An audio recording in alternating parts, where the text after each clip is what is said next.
the immortal words of Judy Brown. Happiness is a choice. And we're happy you're spending some time with us, Chip and Zay, on a free-for-all football Friday. Football season never ends here on Chip and Zay. We're heading into AFC, NFC championship weekend. We'll be making our picks. We know y'all can't wait for those. Zay, how's your Friday going, man? It's good, man. Trying to stay warm, but stay cool at the same time. Don't want to go over your heads there for some of you people out there. But yeah, feeling good, feeling great. Chip, how are you? Doing good. Just got back from Dish Falk Field. Got to hear from Jim Schlossnagel, the head man, the head honcho of Texas baseball. And I'm just going to say this. This Texas pitching is going to be fun. Because there are some dudes. And everybody, the players always know. Right, Zay? Yeah, always. Players always know. And 3 different players, unprovoked, brought up freshman pitcher Brett Crosland. Brett Crosland is 6'7". Damn.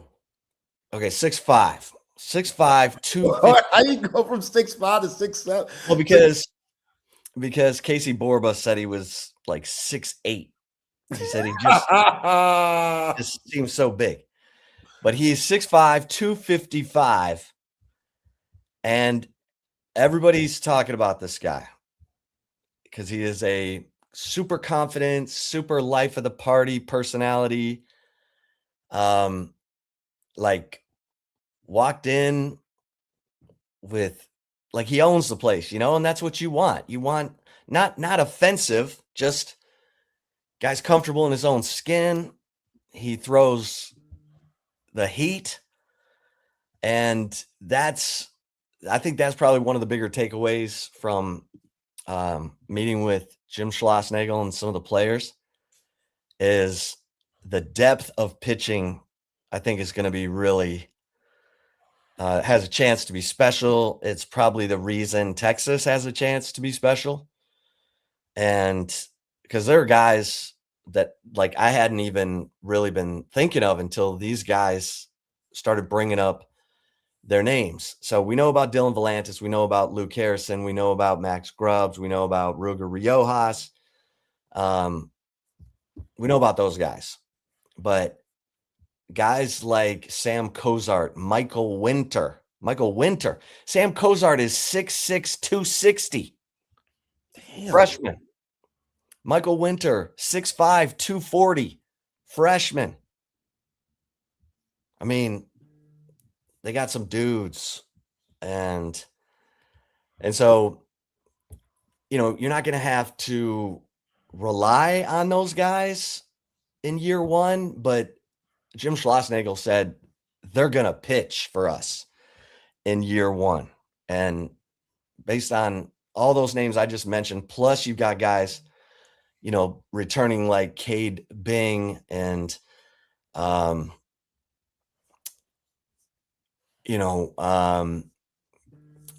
Max Grubbs. Yeah, Cody Howard and Thomas Burns and Ethan Walker and Hudson Hamilton, guys who pitched last year who are going to be depended upon out of the bullpen. And so I think it's going to be a lot of fun. Now, depth of pitching, super strong. Depth of position players, a work in progress. But I think you can get excited about freshman Anthony Pack. This dude, you can tell by the way Schlossnagle talks about him. Freshman, outfielder, can fly. He's from Lakewood, California, 5'10", 190. You can tell that Anthony Pack is one of them ones. So, yeah, I think there's a lot to be excited about. Obviously, Texas softball, good heaven. You got Reese Atwood back, Tegan Cavan, Citlali Gutierrez. You got all these position players back, and you're going to have to replace Mia Scott, and you're going to have to replace first base. But you got Hannah Wells coming in. Hannah Wells, who's the National Gatorade Player of the Year, can hit, pitch. She's like a young Nigeri Kennedy. She can pitch. She can hit. She can play first base if she needs to play a position. Because they're going to want her stick in the lineup, and Texas landed one of the top players in the 2026 class who will not be eligible this year because she signed with another school and then and became a mid-year transfer, which you're not allowed to be a mid-year transfer and play immediately in a spring sport. So you have to sit out, but she'll be there. She'll be available in 2027. So we talked about the basketball recruiting that Vic Schaefer's doing. So there's some good things happening out there. And yeah. Okay. So a couple of things that stuck out to me about the players, baseball players today. Dylan Valantis spoke. Ethan Mendoza spoke. Ethan Mendoza putting on 20 pounds. All right. Yo, and you can tell. It is noticeable, like off the bat, just seeing the pictures floating around. Like Ethan Mendoza, I think he understands that, getting hurt last year set the team back. I think a lot more than Max Ballou getting hurt, to be honest. Like when Ethan Mendoza got hurt and they weren't playing him at second base, I mean, it was kind of a cluster at times. And then when he got back, it was just kind of too little too late. Everything was going downhill. So I think he understands that you got to get your body right. And you can keep getting better in different ways in the off season, not just from skill, like just understanding that, okay, I got to eat more PB&Js. And I like how he said he went to TikTok to find some little secrets into just gaining some positive LBs, because we all know, I'm a prime example, not all LBs that you gain is positive. You know what I'm saying? So for Ethan Mendoza, somebody who's the leadoff hitter, somebody that's going to be swiping bags, you don't want to gain so much weight to where you lose speed, but I think it's good weight on him. And I'm excited to see him at 200 pounds this year. Yeah, he is thick. He's thick. Hey, yo, that's what we're saying. Thick. He's a thick one. Well, I mean, he's yoked up. Yoked up, calves, hams, and ass. Calves, hams, and ass. Schloss said, he's a good hitter. We're hoping that with this added muscle, he becomes a power hitter. Yes, sir. Lift those balls up out of there. Get you some home runs. You know what I'm saying? Yeah. That's because what's my man's name? I always mispronounce his name. The one that came from, gosh darn it, Timo Becerra. The infielder from Stanford. Yes. Well, because he seems like a leadoff guy too. And aren't they expecting him to play that sixth spot? Yeah, he could. He's probably. You got Adrian Rodriguez, who, he mentioned. Schloss mentioned Adrian Rodriguez at shortstop. Okay. Timo Becerra and Josh Livingston are working at third. Casey Borba is working at first with a freshman named Cam Early. So, yeah, you got Borba and Cam Early, Cal Early, who's actually a sophomore, sorry, working at first base. And you got Josh Livingston, the Wichita State transfer, and Timo working at third. So, you got some guys still competing. And I thought it was interesting today. Jim Schlossnagle said Luke Harrison is absolutely in the starting rotation. Everyone else is competing, including Dylan Volantis. And the reason he said that is because, he wants to see how guys look when they take on the bigger workload, when it's consistently going 6 innings or 80 pitches, and how do they hold up? And so, I mean, I think you and I both know Dylan Volantis, the praying mantis, that dude's a dude. Whatever role they give him, he is going to excel. Because that dude, his delivery is so hard to pick up. So, I mean. Yeah, I like what he said, too. He said, I'm not a starter. I'm not a reliever. I'm a Texas Longhorn. I'll do anything for the team. Like, he was quoted saying something like that today. And good for him.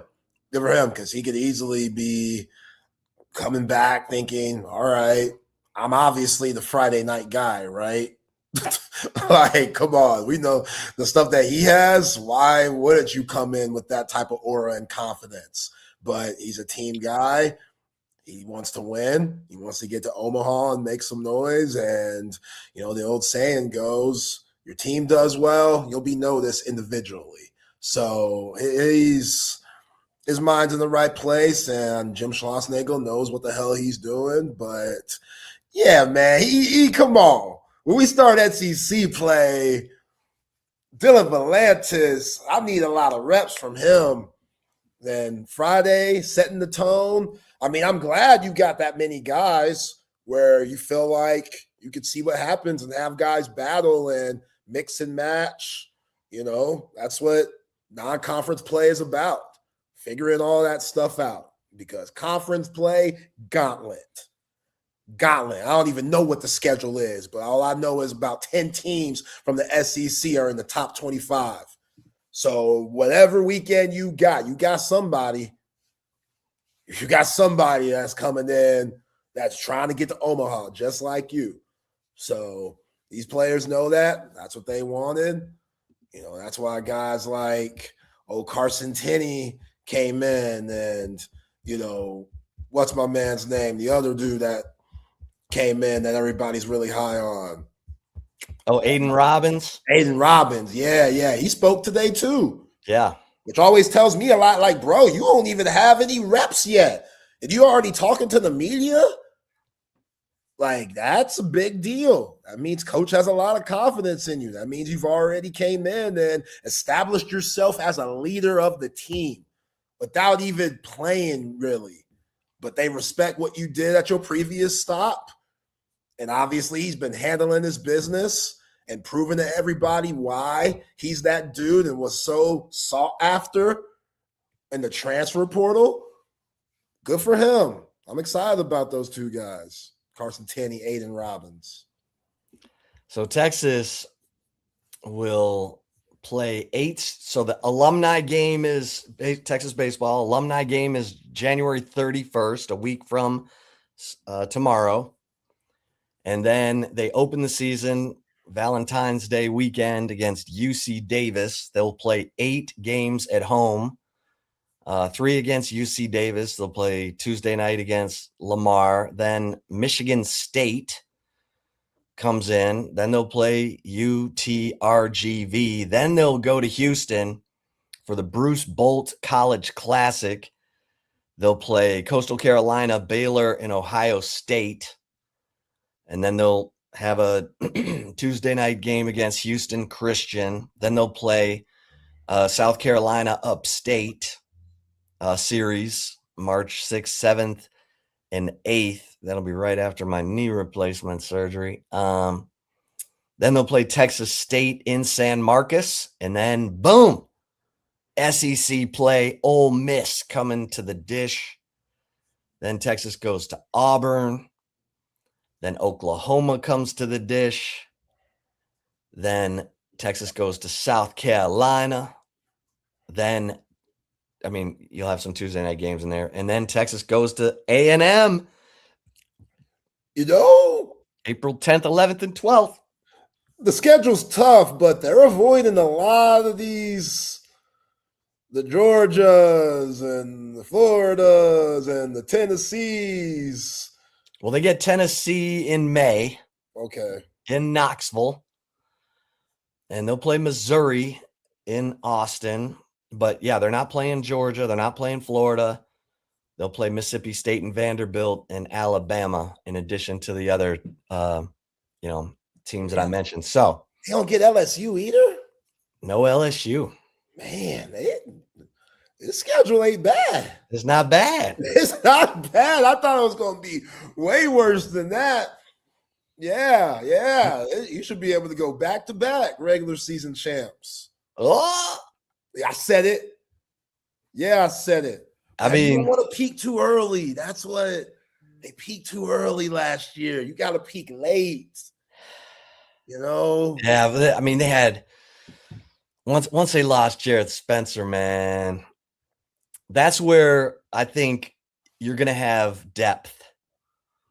You're going to have depth. And remember, they had to shuffle. They had Ruger starting once Spencer went down. And so I think you're going to have depth of pitching, depth of starters. Jason Flores is a guy you need to keep an eye on because that guy is throwing heat and they really like him. He pitched well at times as a freshman, but they feel like he's really become a strike thrower. And you still have Cade Bing. You got a lot of lefties. You got Dylan Volantis. You got Luke Harrison. You've got Cade Bing. So you've got power guys. You've got crafty guys like Ruger. So you got to have that pitching. I think they got it. Yeah. What did Jim Schlossnagle say about Jonah Williams? Yeah, he said, I asked him about Jonah because obviously Texas spring football will be going on. Schloss said he has not sat down and, gone over dates, comparing spring football to baseball. But Schloss said, I understand as Jonah becomes a more important part of the football defense that they're going to want him more, in and around practice.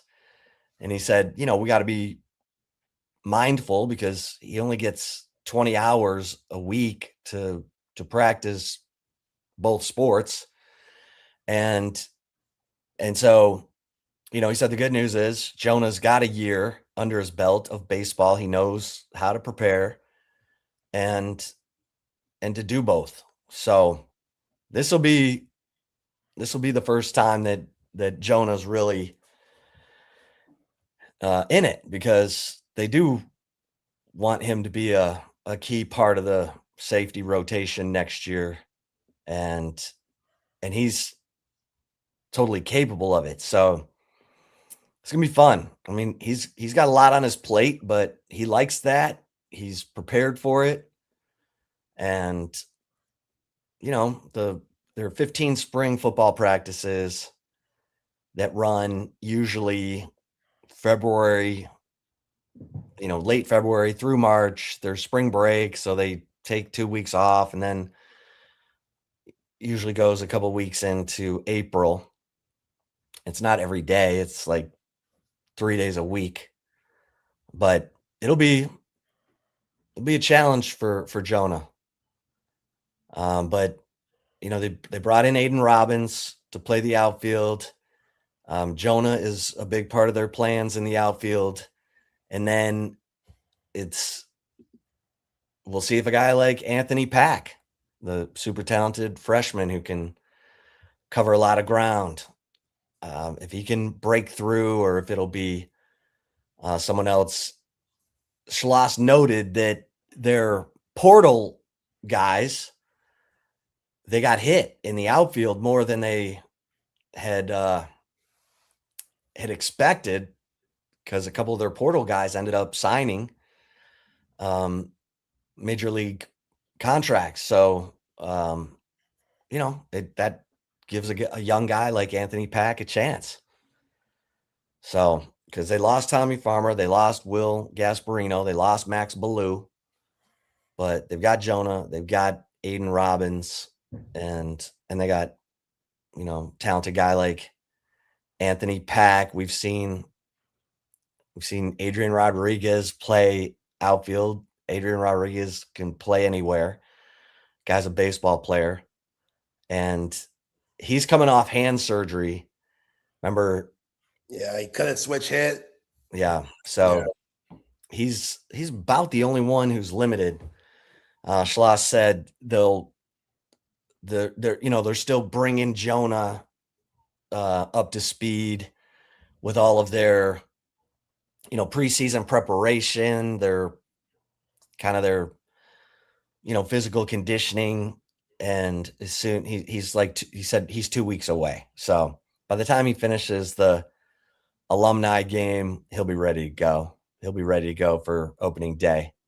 So yeah, I'm still in awe on Jonah Williams and just how he's doing this, man, because literally the Cheez-It Citrus Bowl ended and he showed up right there at the dish, like ready to go for that.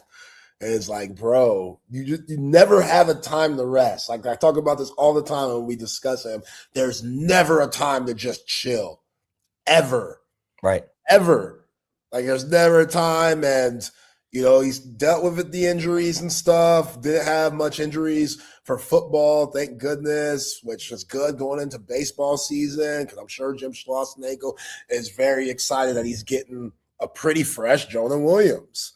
Like, he didn't play much because he was getting acclimated to the speed of college football like every freshman does. Like, I'm not saying that's baseball's fault. Like, Justice Terry didn't play much either. Cade Phillips, he didn't play much either till like the end. So, and you had Michael Taff and Jelani McDonald. Yeah. So, there were guys ahead of him too. So for him, just football ends, baseball starts. Baseball ends, football starts. It's just a continuous cycle until he doesn't have any eligibility left in either. So just like Jermaine Bishop is the top ranked player in the 2026 football recruiting class, Jonah was the highest ranked recruit in football in the number one ranked 2025 class. Like, and we had Casey Hampton on the show, and he was like, Jonah Williams is just a different guy. He's like, I can't wait to see this guy get comfortable on the football field. He's like, people have already seen what he can do in baseball. Yeah, this guy, he's going to be fun to watch, man. Yeah. And I get the feeling this baseball team feels pretty good about itself. Feels like the guys are meshing, because they got some newcomers. They got some newcomers with that freshman class and the portal guys who are going to be important players like Carson Tinney. I mean, the guys were saying how he's already a leader. Yeah. Like, he just walks in, the way he does his business, the way he handles himself, the way he approaches the game. Like, everybody's listening to him. But they also said that about a freshman like Sam Cozart. They said that guy, Schloss described Cozart as super serious. Like, he's already got a pro mentality in the way that he approaches everything. And that's good. That's good. You want guys who are all about it, because that's the same way guys like a young Alex Rodriguez was described. And, you want guys who are pros already. Yeah. Some guys have to learn to be pros, the way they eat, the way they sleep, the way they take care of themselves. And then you got guys who just see it and get it. So, and Kozar comes from a baseball family, so that makes sense too. His dad's a coach, his brothers play. Oh yeah, he gets it. He gets it. He gets it. He gets it. I want to know what Ethan Mendoza was eating, because man, my dude, 20 pounds. That 20 pounds, boy. Yo, my man's gonna be sending that thing out of the park. I can't wait for that. Because, boy, yeah, just seeing that picture, I was like, damn. I'm glad he talked about it, because I was like, who is this? Ethan Mendoza, okay. Okay, and he ain't fat. It is solid weight. Oh, yeah. It's solid weight. You know what I'm saying? Jim Schlossnagle, they would check him if he was getting sloppy. It ain't sloppy. It's just a huge jump from what he was. Like, he was itty bitty thing last year, 2025 season. You can't say that now. So I respect it. Yeah. Respect it. He's serious. He wants to, they all want to be big leaguers. And then Schloss was asked about Tony Vitello going straight from Tennessee to becoming the manager of the San Francisco Giants. I feel him. And Schloss said, yeah, the game is similar in terms of the rules. College is becoming more like MLB. And then Schloss said, we'll see how it goes. It's like taking trips to the moon. If the first one's successful, they'll take more trips. If a college guy goes up there and does well, then they'll come looking for more college guys, most likely. It's like these young coordinators in the NFL who were getting all the jobs 2 and 3 years ago. And we'll see if that's the trend, or are we recycling guys? Yeah, he's just such a college guy. I know that sounds weird. He just has like a very youthful, I wouldn't say immature, but there's going to be some things that he's going to have to adjust to going to the big leagues that in college he definitely got away with. Like, his personality is great. It is perfect for the college game. Like, he was perfect in Knoxville. Absolutely perfect.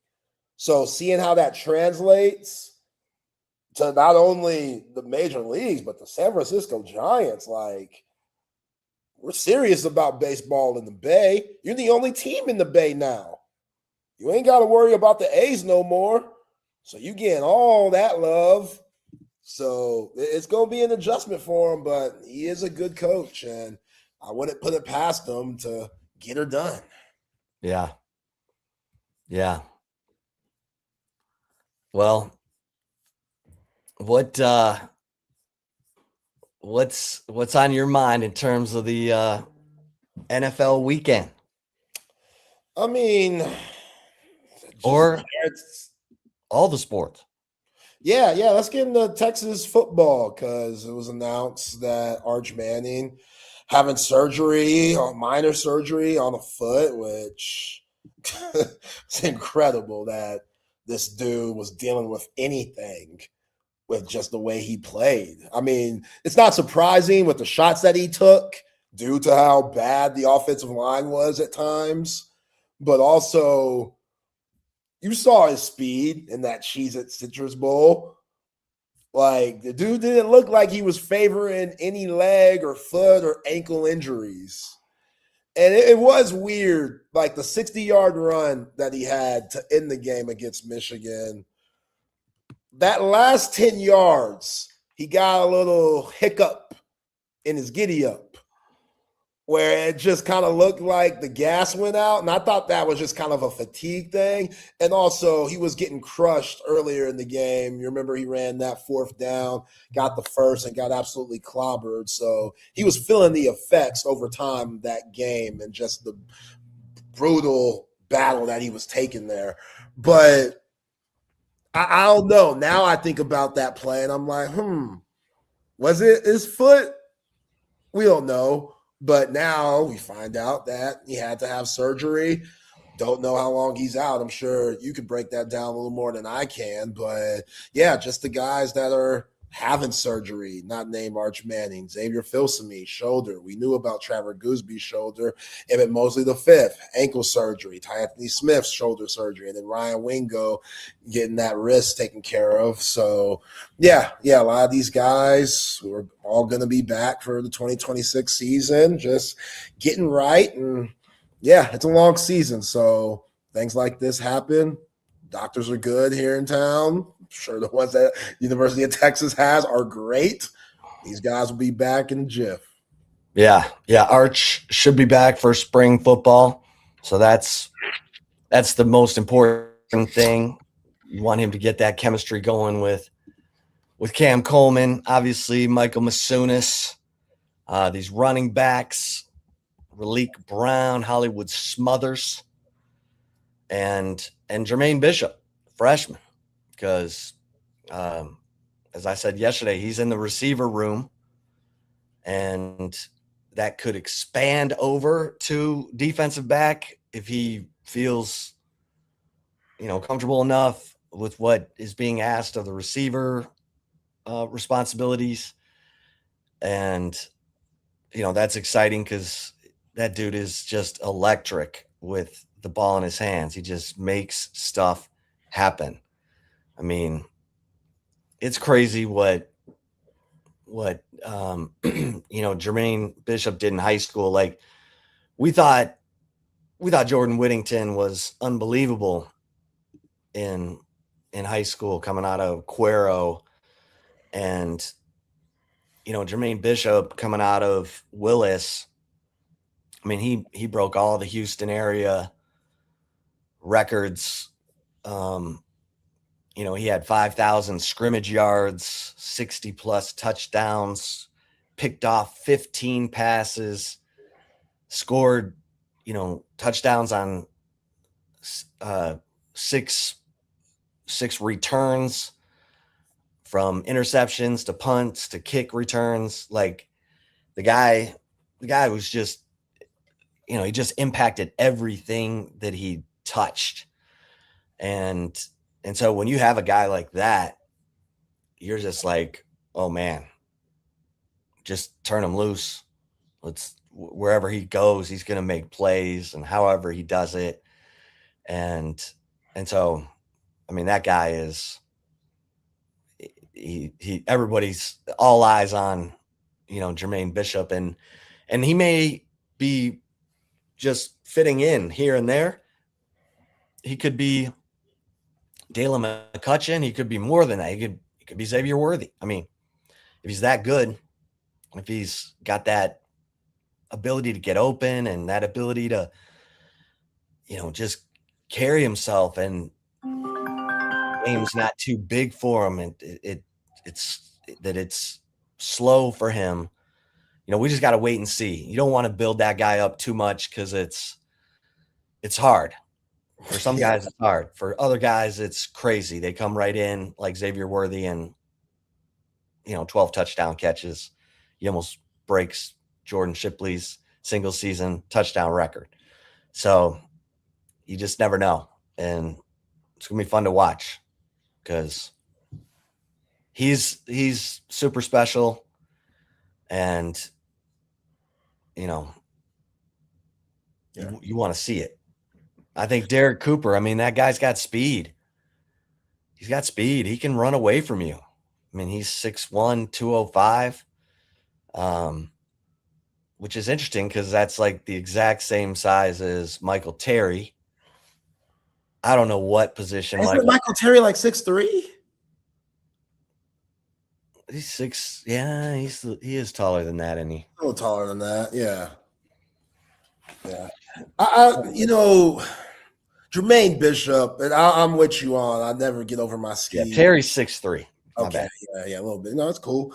Jermaine Bishop, yeah, I'm very excited about him, but I'm not going as far as some of these Longhorn fans are, where it's just like give him first team reps early. Like he's gonna be that dude. We're going over 1,000 yards year one, Malachi Tony type season. And that'd be amazing.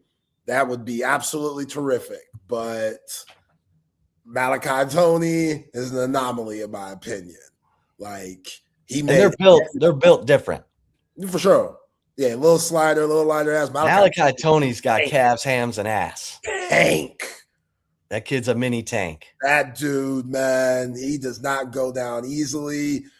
The quickness, change of direction, the burst, the explosiveness. Like, again, Jermaine Bishop, super talented, but yeah, Malachi Tony, he was as game ready from week one as anybody's going to be. So that's a lot to put on Jermaine Bishop, but it's definitely possible. But luckily enough, you got guys that are ahead of him that have been in the program that hopefully, like you just re-signed Chris Jackson, which means we're banking on his development and his coaching, which Chris Jackson's done a solid job. But also the wide receivers this past year, Ryan Wingo should have took a bigger jump. We all know that. It should have been a lot better than what it was. Not saying Ryan Wingo still can't be that. Hell, people think that just because this is his junior year, this is his last year, Ryan Wingo right now needs 2 more years, unless if he just takes a crazy jump. He needs 2 more years, in my opinion, and that's okay. There's nothing wrong with that. You get 4 for a reason. Everybody always wants to come out early. No, you could keep on developing. And I thought he looked good.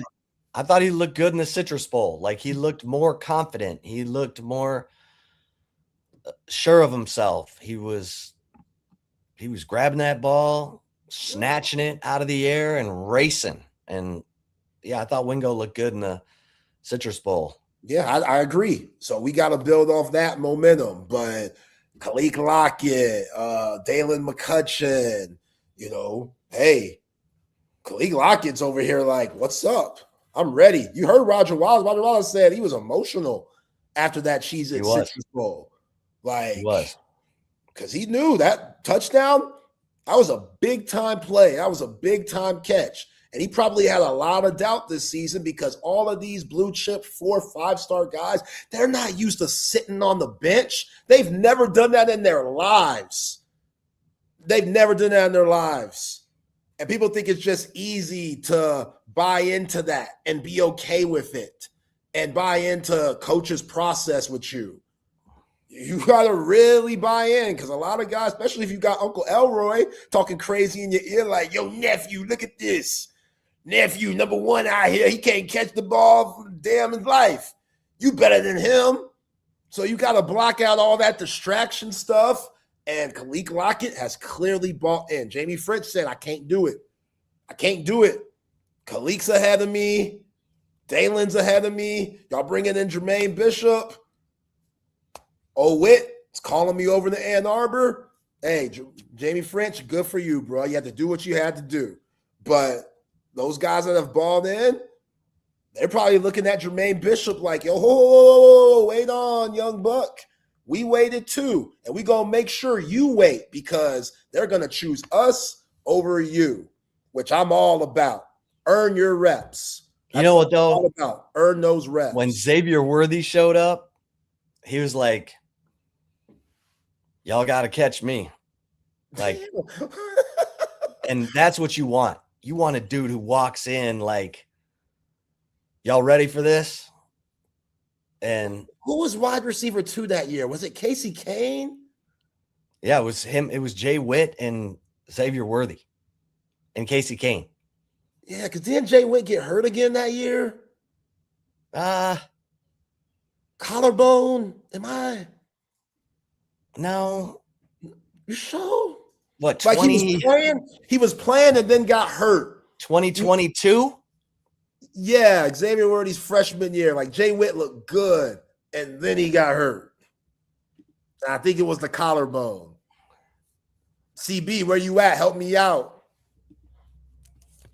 Because if Casey Kane's your wide receiver too, Lord. It was kind of no choice for Xavier Worthy. He did his thing. Yeah, remember you had the first year you had like Josh Moore and in 2021, and then in 2022, let me see here. That must be the year I'm thinking of then. Let's yeah, I just remember that. Well, yeah, it was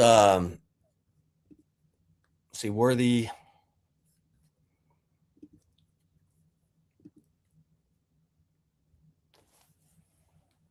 Let's see. Yeah, so he was there in 2021. In 2021, you had Josh Moore and Jordan Whittington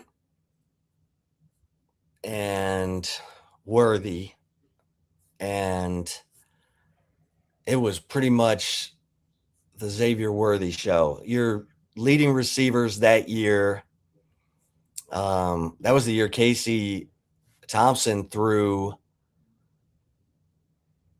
24 touchdown passes, and everyone was like, man, he's terrible. Like, he led the Big 12 in touchdown passes. Yeah, Worthy had 62 catches for 981 yards, 12 touchdowns. Whittington, you're right. He played in 8 games. He hurt his collarbone against OU.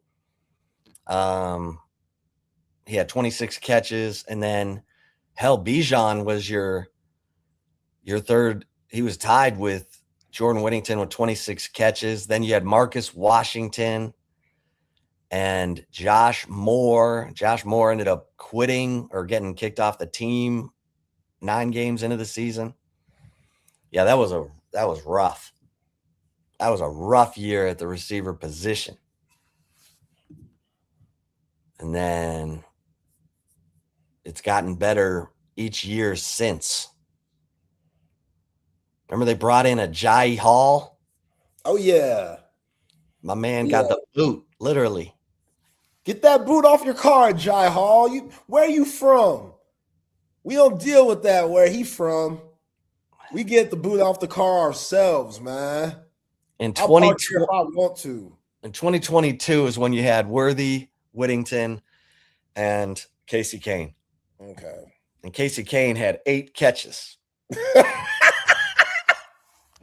Like Jatavian Sanders, that was his, breakout year, 54 catches, 5 touchdowns. And then 2023, A.D. Mitchell rolls in. And get busy. And then it got good. Got good. A.D. Mitchell coming in. Yeah. Come in, raise his daughter, play some good football. Get hosed in the draft. Oh, he ain't a good teammate because he got diabetes. Oh. Yeah. Oh. He's a bad guy because his blood pressure, you can't control it.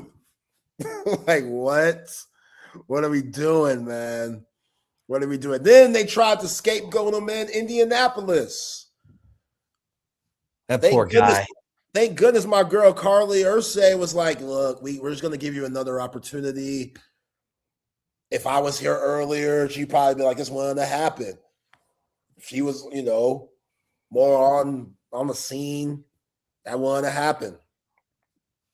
We got Georgia fans in the house. Georgia fans up in here. They try to hear that basketball talk, huh? They try to hear that Georgia basketball talk. Yeah, Georgia's got to get over here. I think they're going to be fine. Vic Schaefer today was talking about how we're scheduled to fly out at 6:15 tonight. If that flight takes off, I think we're good to go to play against Arkansas at 3:00 on Sunday. If not, we might be looking at some strange scheduling. I mean, everybody's adjusting their travel plans for Ice-ageddon if it's going to happen. Sometimes it lives up to the hype. Sometimes it doesn't. CB, the world's greatest volunteer producer in the history of radio. Have you been to HEB yet? Yeah. If you go to the grocery stores, everything's picked over. Yeah. Everything's gone. We did our curbside earlier today. They had almost everything. There are a couple of things we were missing, but it ain't going to be like 2021. So 2021. 2021, boy. I had this palm tree that, it's a 33-foot high palm tree. I love that thing. It made me so happy. And it died in that ice storm. Jeez. And I was like, because you look at palm trees and you just think of like vacation. Yeah. Mm-hmm. I don't know who planted that thing. It was there when I bought the house, but I loved it. It just made me happy. And when that thing died, I was like, please come back. Please come back. No. Yeah. No. And those things are expensive. So like if you want to replace it, you got to buy one that's like this big. Because otherwise, if you try to buy something that's already like growing, they charge you crazy money for those palm trees. Makes you wonder, like, who paid for all those palm trees out in LA? In Florida. But, it's all fancy out there. Anyway, a little fanciness sometimes. Is that how it made you feel fancy? It didn't make me feel fancy. It just made me feel like I was away. Like I was on vacation when I wasn't on vacation, Oh, that's deep. That's real deep. I know it's not, it's probably, I don't know how people feel about plants, but that one, I'm not a big plant guy. I'm not out in the garden, doing not that like kind Bucky. of stuff. Right. Bucky. I just, that palm tree made me feel like I was, somewhere else. I feel you. At times. I feel that. All right. Joe K says he got his wine box.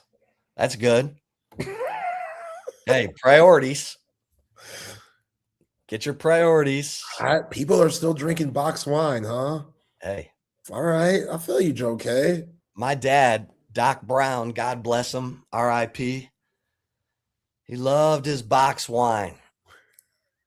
So I would always get him some box wine. And he'd just turn the little spigot, and pour himself a glass. And I was like, hey, whatever makes you happy, man. For sure. In your final days, if it's box wine, hallelujah, let's do it. Yeah. Yeah. I've never had box wine before, but. Well, what was the thing you really wanted at the store? I just got my turkey, cheese, and bread. That's all I need, man. That's all I need. That's all I need. My wife's making chili. She has this famous chili that she makes. It's really good. She puts beans in it. Don't knock her, y'all. I know y'all.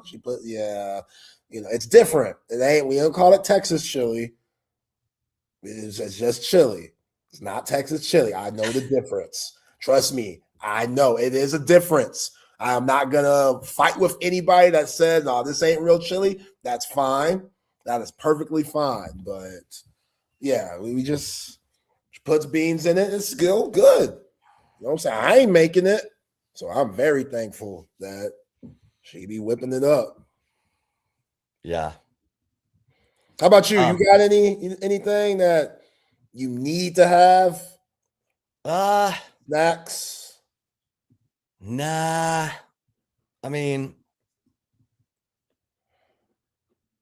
my go-tos, and my wife makes fun of me for this, but like when I'm in a when I'm in a rush, I do those little meatball hot pockets. Oh, you put it in the microwave? Yeah. Oh, you're wildin'. What? It takes 2 minutes. I know how long it takes. And then boom, Man. I'm out the door. Oh, I'm in a pinch.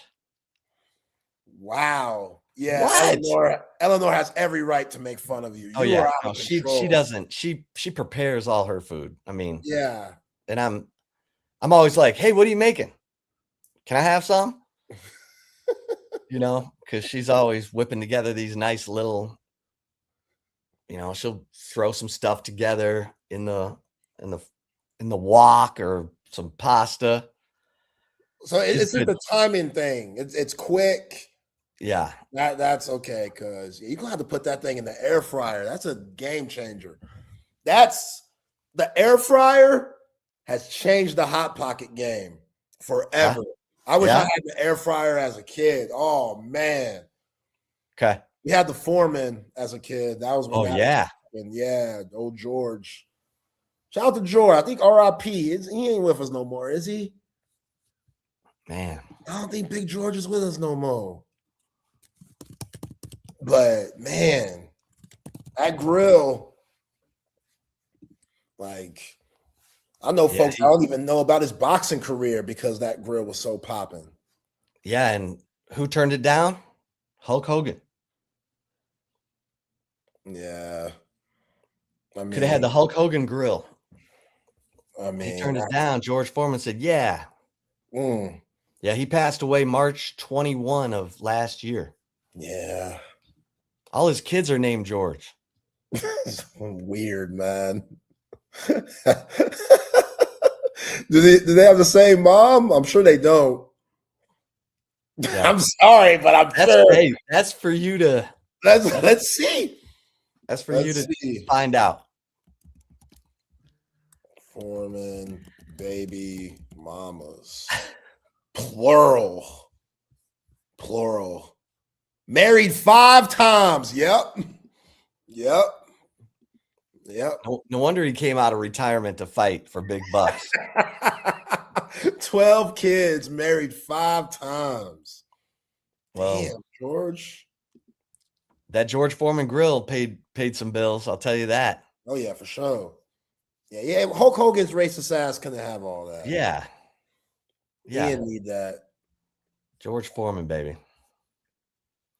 All right, so you fired up about these AFC NFC championship games? NFC, yeah. AFC, it'll be all right. What you mean? Jarrett Stidham. The Denver Longhorns. That's cool. I hope those guys thrive. Malcolm Roach. Yeah. Johnny Barron. My man Brandon Jones is on IR. That sucks. But Sam Ellinger, he's one play away. He shouldn't be one play away. He should be getting the ball. PJ Locke, is he going to be okay to play? I don't know. I didn't know he was hurt. I don't know. Did he get hurt last week against? I think he was knocking people out. I think he knocked himself out at one point. Oh, yeah. Let me see.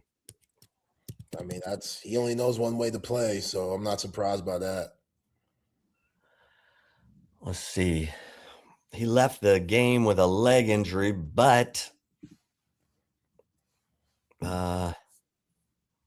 questionable. He's questionable.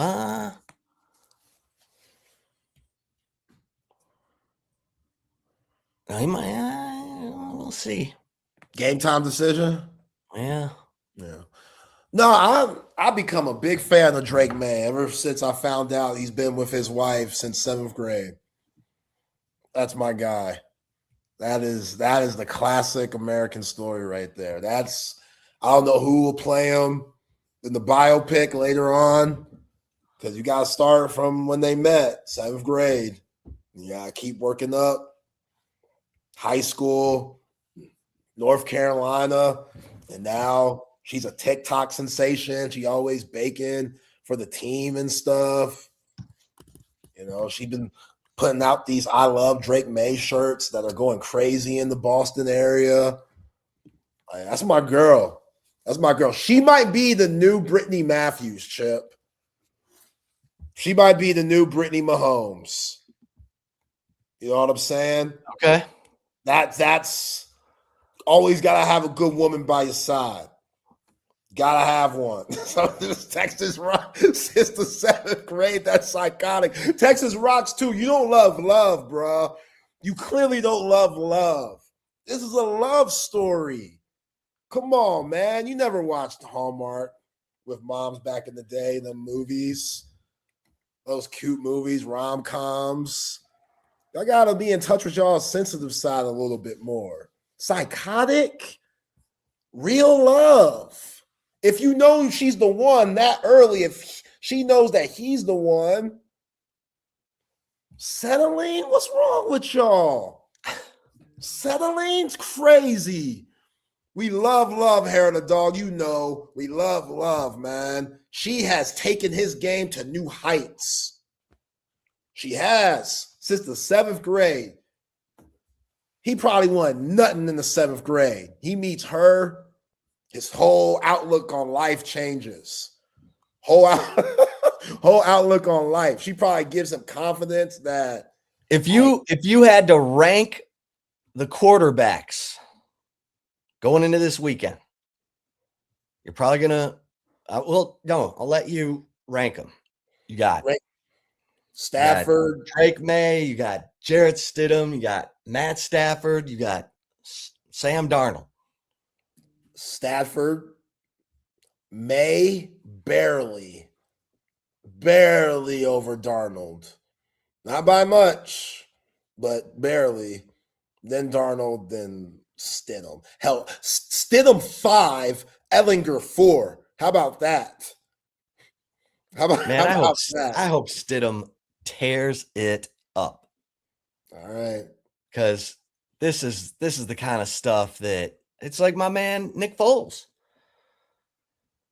So the week of that Super Bowl, I said all week on the air, I'm like, Nick Foles the Eagles are gonna win the Super Bowl, and Nick Foles is gonna be the MVP. I said, just put that down. And we had this caller, Michael. He would be like, "Oh my God, Nick Foles, I can't take it anymore. Stop it. Just stop talking about Nick Foles." And then Foles went out there and had the best Super Bowl MVP performance of all time. Of all time. Name a Super Bowl MVP performance better than Nick Foles.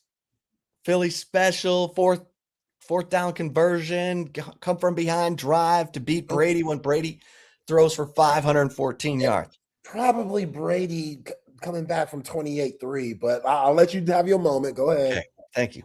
And so that next Monday, I'm like, hey, how about that Nick Foles? And Michael called in. He was like, man, I got to give it to you. Because I bet it too. I went to Vegas and I bet it. I bet the Eagles on the money line. I bet Foles. I won like $4,000 that weekend. Because I bet him to win the MVP. And I put $125 down on that. And he won. And yeah, that was crazy. So I would love it if Jarrett Stidham said, excuse me while I whip this out. I mean, he's been in the league. He hasn't played much lately, but he's been in the league and he's got some weapons. Hell, they might have J.K. Dobbins, but he's got Cortland Sutton, Little Jordan Humphrey. Got to catch that rock. Catch that rock, yeah. Catch that rock. He did when it mattered. Yep. Yeah, thank goodness. Thank goodness. If he'd have dropped that, I know they got a field goal out of that drive, but if they had lost the game and he didn't, he got to make up for it. He caught a touchdown. They won. Yeah, I'm fascinated by these games because I look at Seattle, and Seattle's defense is intense. But not having Zach Charbonnet is a big deal. He's their best blitz pickup guy. Kenneth Walker's explosive, but he's not a good blitz pickup guy. I mean, there's a reason that Charbonnet's in there on third down. And then you got some tough matchups on, Seattle's offensive line. They're having to shuffle some guys around. They're going to have a rookie going up against Jared Verse. So, yeah. How bad's that oblique injury too for Sam Darnold? Right. Because they were very conservative. It was easy for them to be kickoff return. They take it to the house. That was ball game right there. So right. He never had to play from behind.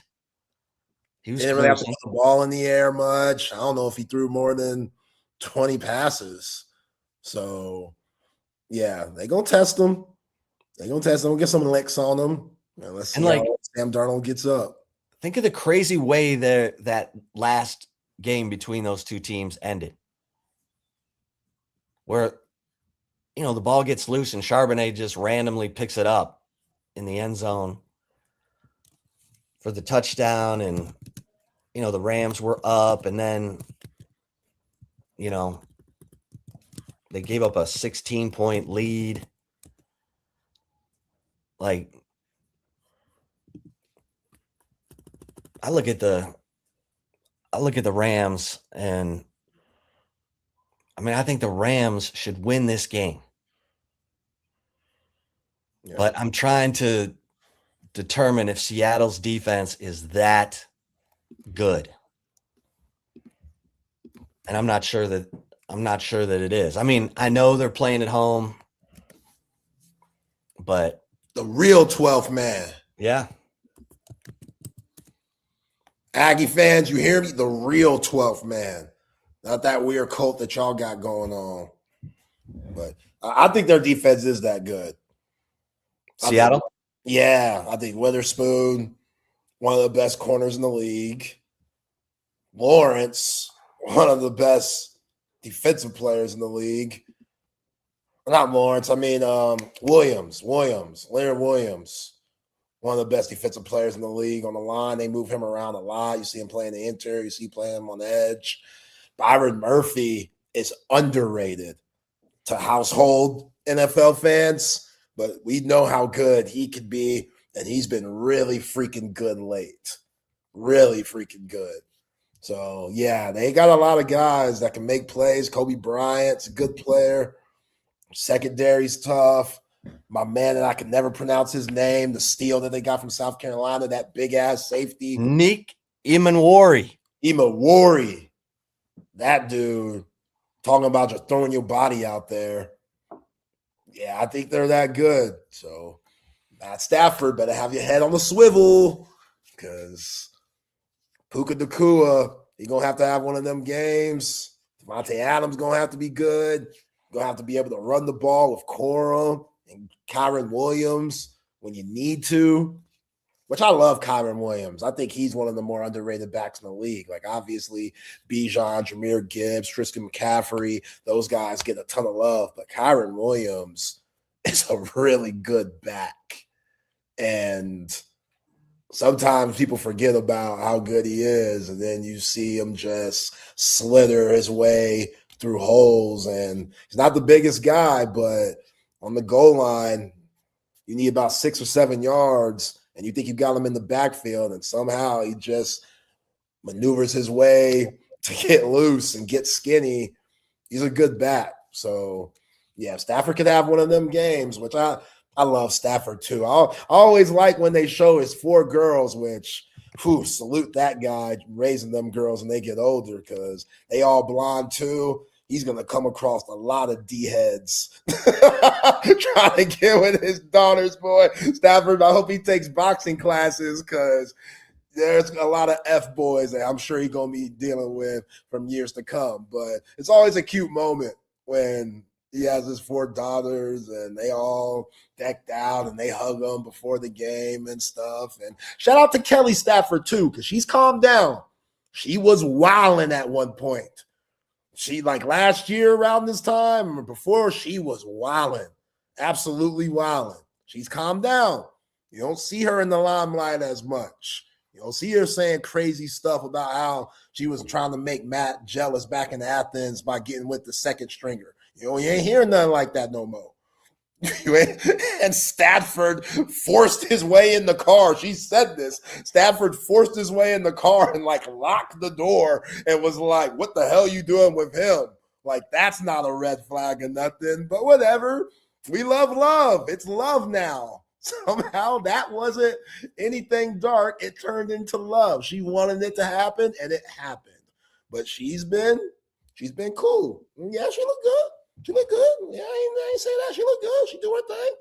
But, she's been cool. She's letting her man do his thing, and they one game away from the Super Bowl, which if Matt Stafford gets number 2, we going to have some different conversations when it comes to best quarterbacks of all time if Stafford gets number 2. Here's the thing. The Rams have gotten after Sam Darnold. In their 2 games this year, they have sacked him 9 times, and they've turned him over. He's had 6 interceptions against the Rams. Because he had 4 interceptions in the 21-19 win by the Rams in SoFi. 4 interceptions. The Seahawks have not sacked Stafford once. I mean, a quick ass release. He looking over here.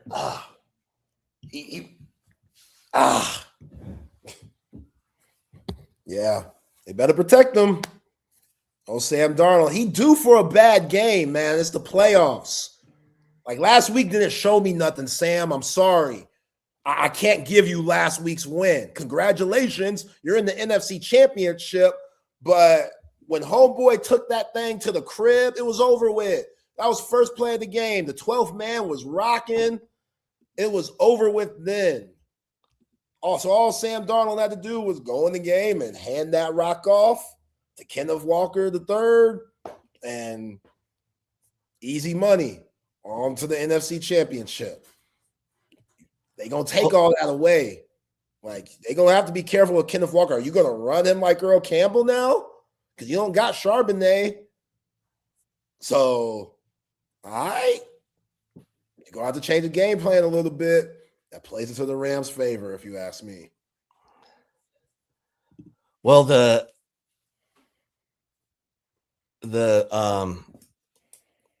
7 sacks also includes Seattle beating Minnesota last year. So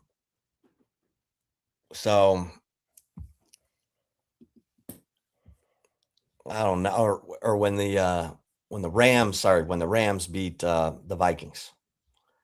So the last 3 times that Sam Darnold has faced the Rams, it's been a nightmare. Been a stone cold nightmare for old Sam Darnold. You know what I mean? Yeah. Yeah. I think it's interesting they have not sacked Stafford once. Dog. He's so smart, man. He is so smart. Like, I think he has another 5 years left. And you remember before the season, like, he was dealing with those back issues at training camp, and people were talking about, oh, the back ain't looking good. Like, some people were saying early retirement. Like, they didn't even know if he'd be able to get through this 2025 season. Right. And now he's probably the MVP of the league, 1 game away from making the Super Bowl and winning that thing. Like, it's just crazy how things work out and play out. Yeah. And now, so then people are like, well, what if he wins the Super Bowl this year? Will he walk away? And that could be, he has said, he's told people privately he wants to play again another year. But man, if you win the Super Bowl and you can be like, I got 2 now, walk out on top. No, you go for 3. You realize, oh, we could do it again. I'm doing my teammates a disservice by leaving them and not trying to run it back. Because he hasn't lost a step. If anything, he's just getting smarter. The arm ain't as strong as them days where But that ball comes out so beautiful. it still comes out smooth. It still comes out. So he ain't throwing it 70 yards down the field like he was doing at Ford Field back in the day. But 50, he throw a 50-yarder. Like, yeah, he got 5 years left. I'm telling you. Brady changed it for everybody. Brady changed it for everybody. And he showed you the blueprint on how to do it. And he's open about it. Tom Brady has become one of the coolest OGs that has retired from the game. I love Tom Brady now. And it always happens when guys like leave the game, but they stick around somehow. Like I've been watching a lot of NBA on NBA Prime where they got Dirk and Nash and Blake Griffin and D Wade and Udonis Haslem. It blows everybody else's broadcast out of the water. You like Taylor Rooks. I mean, she does great work. What do you mean? She does. She does great work. She's one of the best. How can you not love Taylor? Don't love her work. I love her work. I love her work. Don't do that. Don't try to get me. My wife love her work. Don't try to get me. That ain't gonna work. But just some of these guys that are paying it forward, that were greats and aren't hating while doing it like others do out here that just hate the whole time. They hate that the game has changed. Like, yeah, Brady's made it known that there's some things that he wished were different, like during the time he played where it was the Manning and Roethlisberger era. But still, like Brady playing as long as he did, guys like Stafford see that and say, why not me too?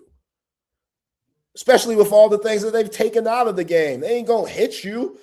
And if they do, that's a flag. And that's going to cost them money. And they could get thrown out of games now. So it's not worth the risk. Guys ain't trying to lose money. It's not worth the risk. So, yeah, Stafford got another 5 years, boy. And I love that for him. Another 5 years? What do you mean? What is he, 37? Yeah, Brady was 45. Aaron Rodgers just went to the playoffs at 42. He's about to turn 38. Stafford turns 38 on February 7th. Yeah. He got another 5 years. All right. He got another 5 years. Yeah, if Rodgers could do it, he could do it. What if he wins the Super Bowl this year? Run it back. Run it back. You owe it to those guys. You owe it to those guys. You owe it to McVay. You owe it to everybody. Hey, run it back. At 38 years old, he don't owe nobody nothing. What? He's a competitor. With all them years that he lost playing for your Lions, not playing for anything, you could get those years back. Yeah. You're getting those years back now. It'd be different if he was always like Patrick Mahomes. I could see Patrick Mahomes maybe getting a little burnt out when he hits over 35 because he's done it so many times. Stafford only knew losing for the first 10 years of his career. Now he's going to be able to be in the mix every single season for the rest of his career. Yeah, I think, yeah. Okay, if you're the Rams, you got 2 first-round picks next year. The quarterbacks, Mendoza's going to go to the Raiders. The quarterbacks coming out in this draft, Ty Simpson. Like, if you're the Rams, you're not going to be able to draft that high again. You got these picks. So do you kind of force the quarterback situation? Or who's their backup now? Huh? Who's their backup now? Stetson Bennett. Yeah. I love Stetson Bennett, one of the best college quarterbacks of all time, but I still don't know how his game. I mean, it's Jimmy Garoppolo and Stetson Bennett. Oh man, Garoppolo. He just making a check because he pretty, man. He pretty. He be standing on the sideline and women be oohing and eyeing. Hey, if he would have hit my guy, against the Chiefs. Emmanuel, SMU, Emmanuel, not anyway. He was wide open behind the Chiefs defense and he missed him. Yeah, missed him. Mm-hmm. Yeah. Yeah. Jimmy could have been the boss. Could have been the boss. You remember when he was dating that porn star? You remember that? Oh, yeah. Yeah, Jimmy. Lisa Marie or whatever her name is. I don't remember her name. Well, yeah, Jimmy G was Jimmy G was outside, yo. Everybody loved Jimmy G. Ladies when Brady got hurt and he stepped in, oh man. He took the whole NFL by storm. It was like 4 weeks. It was a little insanity, but he's gotten work ever since. Emmanuel Sanders,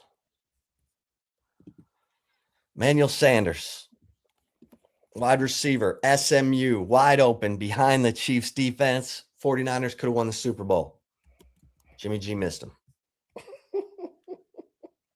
He's never been the same since. Yeah. Yo, you're just throwing out porn star names. It was not Lisa Marie. Is that who you said? Yeah. What? Kiera Maya. What?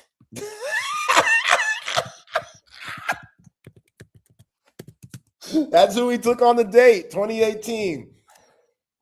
Yeah, with adult film actress Kiera Maya. Well, not that there's anything wrong with that. I looked her up, CB. She probably changed Jimmy's life. Where'd I get that other girl's name? I think that's the one that Glenn Rice. She did the Sarah Palin. She did the parody Sarah Palin joint. That's who you're thinking of. Lisa, I don't think it's Marie either. Oh, I should know this.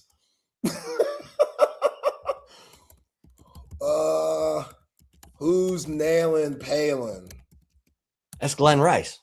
I know that's Glenn Rice, but somebody played her in the porn spoof. Oh. Yeah. Who's nailing Palin? Who's nailing Palin? Lisa Ann. I knew it. That's who I. Lisa Ann.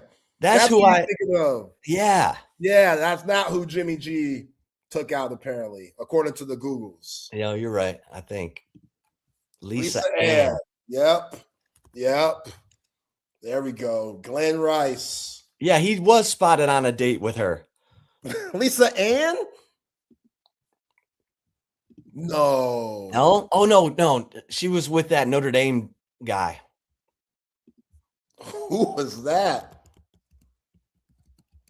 Lisa Ann was spotted on a date with Notre Dame wide receiver Justin Brent. Oh, yeah, he was wilding. Yeah. Yeah, Justin was out of control there. Justin Brent. I feel him, though. I feel him. You know, I'm sure he admired her work from afar. Let her know that he respected her work. And he respected her work. He wanted to see what was up. Yeah, she is in the sports world, Rodney. Yeah, she be giving folks fantasy football advice. Oh, Lord. How's that going? Bucky loves him some Lisa Ann.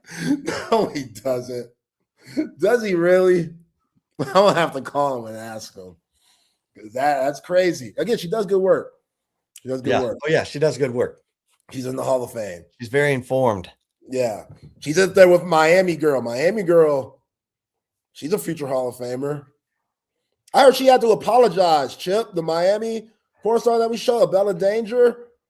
I heard she like apologized because folks, there's a lot of people that watched that national championship game that were offended. What she got to apologize for? Because she's That's what hot. I'm saying. She didn't grab some cameraman and put it on her. Yeah, it's not her fault that the ESPN cameramen horny as hell. They knew she was. They've showed her so many times. They knew who she was. But she didn't have to apologize to nobody. But apparently she's trying to better her life. She's in law school at Miami. I think she went to high school like 10 minutes away from the U. And I think she's trying to have fun. Yeah, and I think when she gets this law degree, she wants to be a sports agent. So good for her. Good for her. That's America. That's America. Absolutely. Kim Kardashian just failed the bar exam again. Oh no. Texas Rock says dating a porn star is like putting worn out bald tires on your car. See, that's wrong. That's not what it is. That's not. I see what you tried to do there, but that analogy, that's not it. That's not it? That's not it, man. Yo, AVN is crazy. Oh, wow. AVN is crazy. But I respect it. That's a multi-billion-dollar business there, man. The Adult Video Awards? Yeah. Man. They be having people like Rihanna perform and stuff. It's a popular event. Yeah. Hey, Rihanna. I sat 8th row for Rihanna. Change your life? Changed my life. She came right over me on this platform that floated across the Irwin Center. She's wearing assless chaps and was literally like 10 feet above me. And I'm going, damn, that's a nice outfit. That's a nice outfit. I'm proud of her. Yeah. You should be. You should be. Screw you, ASAP Rocky. She put on a great show. Yeah. Oh, she's talented, man. Big fan.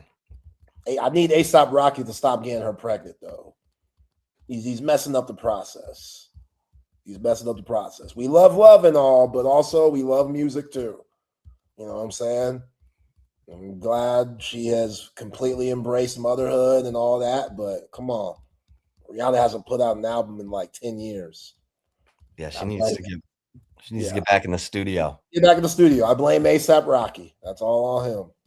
CB said, Chip, didn't you visit the Playboy Mansion before? Yes, I did. I'm glad that I got to visit it before it turned into the guest house for the Hostess heir.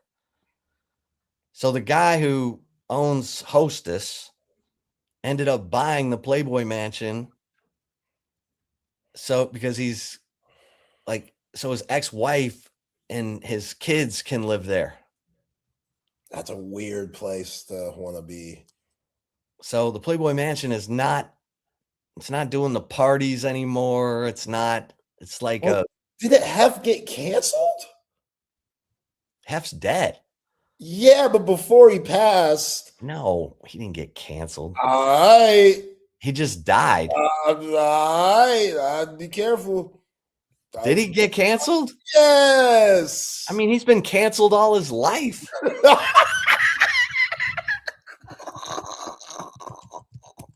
I mean, yes. Hef was out of control.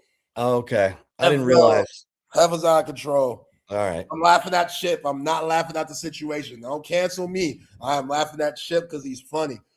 Hef was out of control. Okay. I didn't realize I didn't know about the allegations of him and doing some Bill Cosby type stuff. Oh, no, Hef. But yeah, so the Playboy Mansion, I feel like I was one of the last ones to get to go to a party there. This was a single Chip too, right? Oh, yeah. Yeah. Did you hit the old, hey, I can change your life. You don't have to do this no more. You didn't say that to nobody, did you? That's what they all do. That's what I always do. I tried to I tried to get into the mansion. And there was this smoking hot redhead, and I was like, hey, let's go. And we'll say your sister's living in the mansion, and let's just walk in. Lie. Yeah. And so we're walking, and this huge bodyguard is like, where are you going? And I'm like, her sister lives in the mansion. And he's like, there's no one living in the mansion right now. He said, there's no playmates living in the mansion right now. And I turned around, and that girl was 50 yards already. I was like, damn. Yeah, she got your ass. Yeah. Nice try, though. Like, I respect the hustle. Yeah, I just wanted to give it a shot. You gotta try. Yeah, you gotta try. Yeah, not too many people could be at the Playboy Mansion. Like, you had an opportunity, you tried to jump on it, and it didn't work out. Yeah, didn't work out. That's funny. No, I did not get in the grotto. I was like, that's probably floating herpes right there. Okay, man. But I will say this, the grotto has its own Wi-Fi. Like, so the grotto is like across in a way, from the house a little bit. And like when you open up your phone, there's a Wi-Fi just for the grotto. And I remember thinking that was interesting. Yeah. But the monkey cage has its own deal. I mean, it was fascinating. It was fascinating. But yeah. No, the parties always look dope on the TV shows that had the Playboy cameos, like Entourage and Fresh Prince. Well, it was like a good time. What they would do is they had scouts that would go out to the nightclubs in LA and find the hottest women and say, hey, can we put you on the list of, hostesses, shall we say, who'd come to Playboy Mansion parties, and the women were like, yeah. So they had the hottest women in LA at these parties. Yeah. And, most of them were not playmates. They were just smoking hot women that had been scouted out in the clubs in LA. So, yeah. Yeah, scout them out, bring them in, develop them. Bring them in. Develop. Don't go inside with Hugh Hefner. This dude had scouts is crazy. Scouts is a crazy way to say it. But yeah. Oh, speaking of Playboy, we were going to talk about Jeannie Buss. Oh yeah, the Lakers. Man, what a mess that situation is. Because, they're selling the Lakers, and Jerry Buss never wanted the Lakers to be sold. He wanted his kids to run it, and then their grandkids to run it, and they just couldn't get along, man. And Jeannie runs the show. She, according to the story that ESPN put together, she fired everybody. She fired, she's got 4 siblings.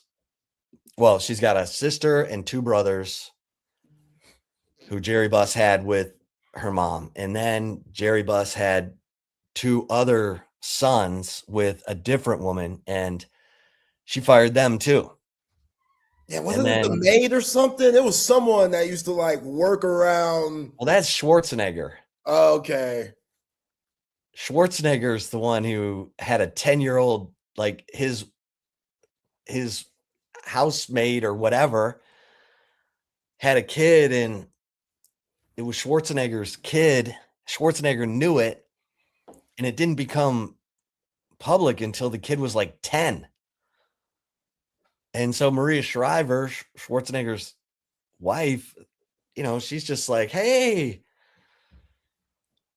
housemaid, how's your son? You should bring him around. What the? No, we can't bring him around. That is not my son. I mean, Oh man, that was nuts. See, and she is. I mean, according to the story, she wasn't feeling LeBron, but yeah, and she's came out and said that's not the case, and right, basically saying that that's a lie. But yeah, in that story, it said LeBron and Clutch, which that's Rich Paul and the agency, had too much control. She didn't like LeBron's ego. She felt like LeBron was allegedly very ungrateful for the Bronny situation. right. So all these things, man, like didn't take accountability for the Westbrook trade. All these things. Like It's like nobody wanted Russell Westbrook. So how did Russell Westbrook end up being a Laker?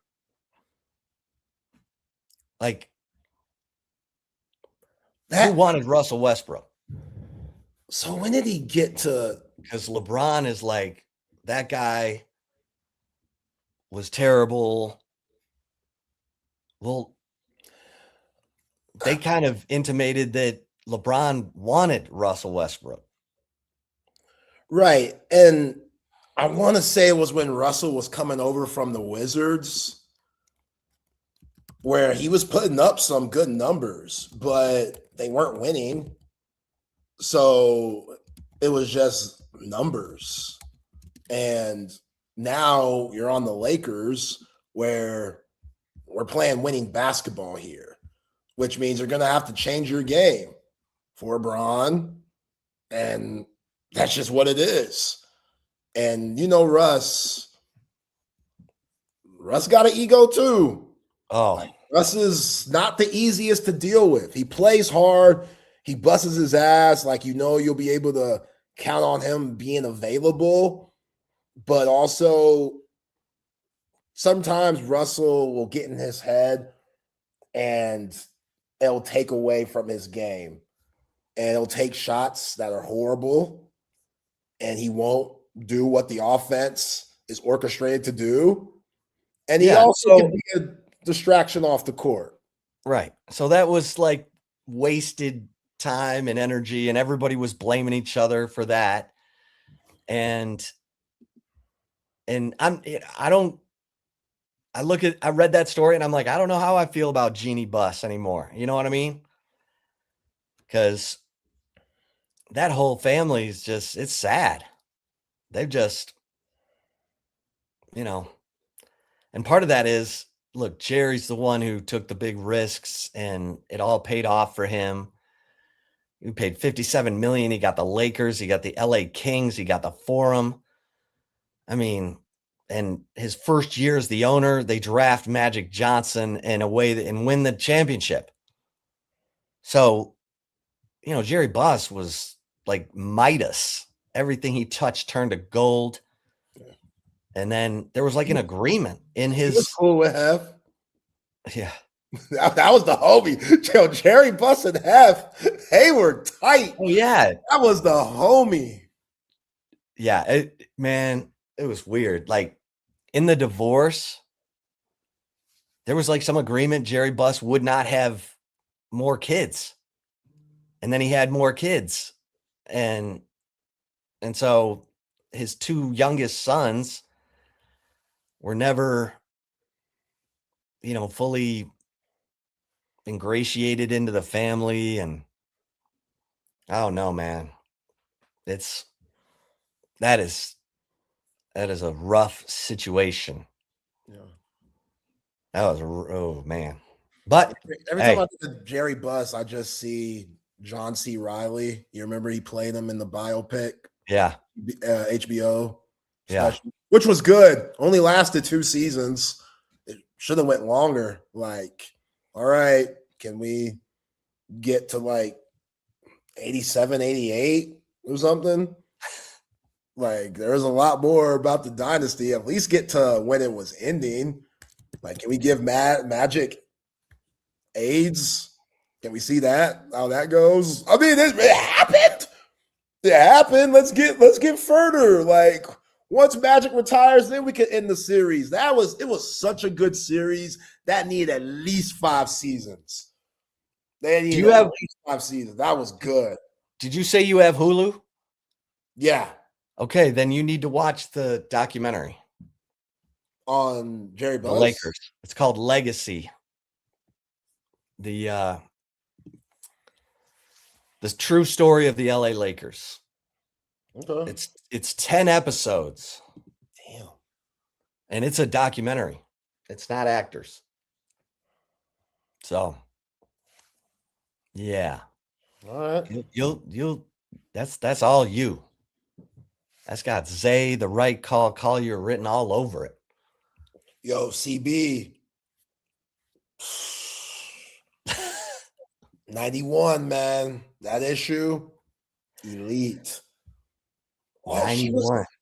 She was at the Forum. That's where they held the photo shoot. Just at the Forum.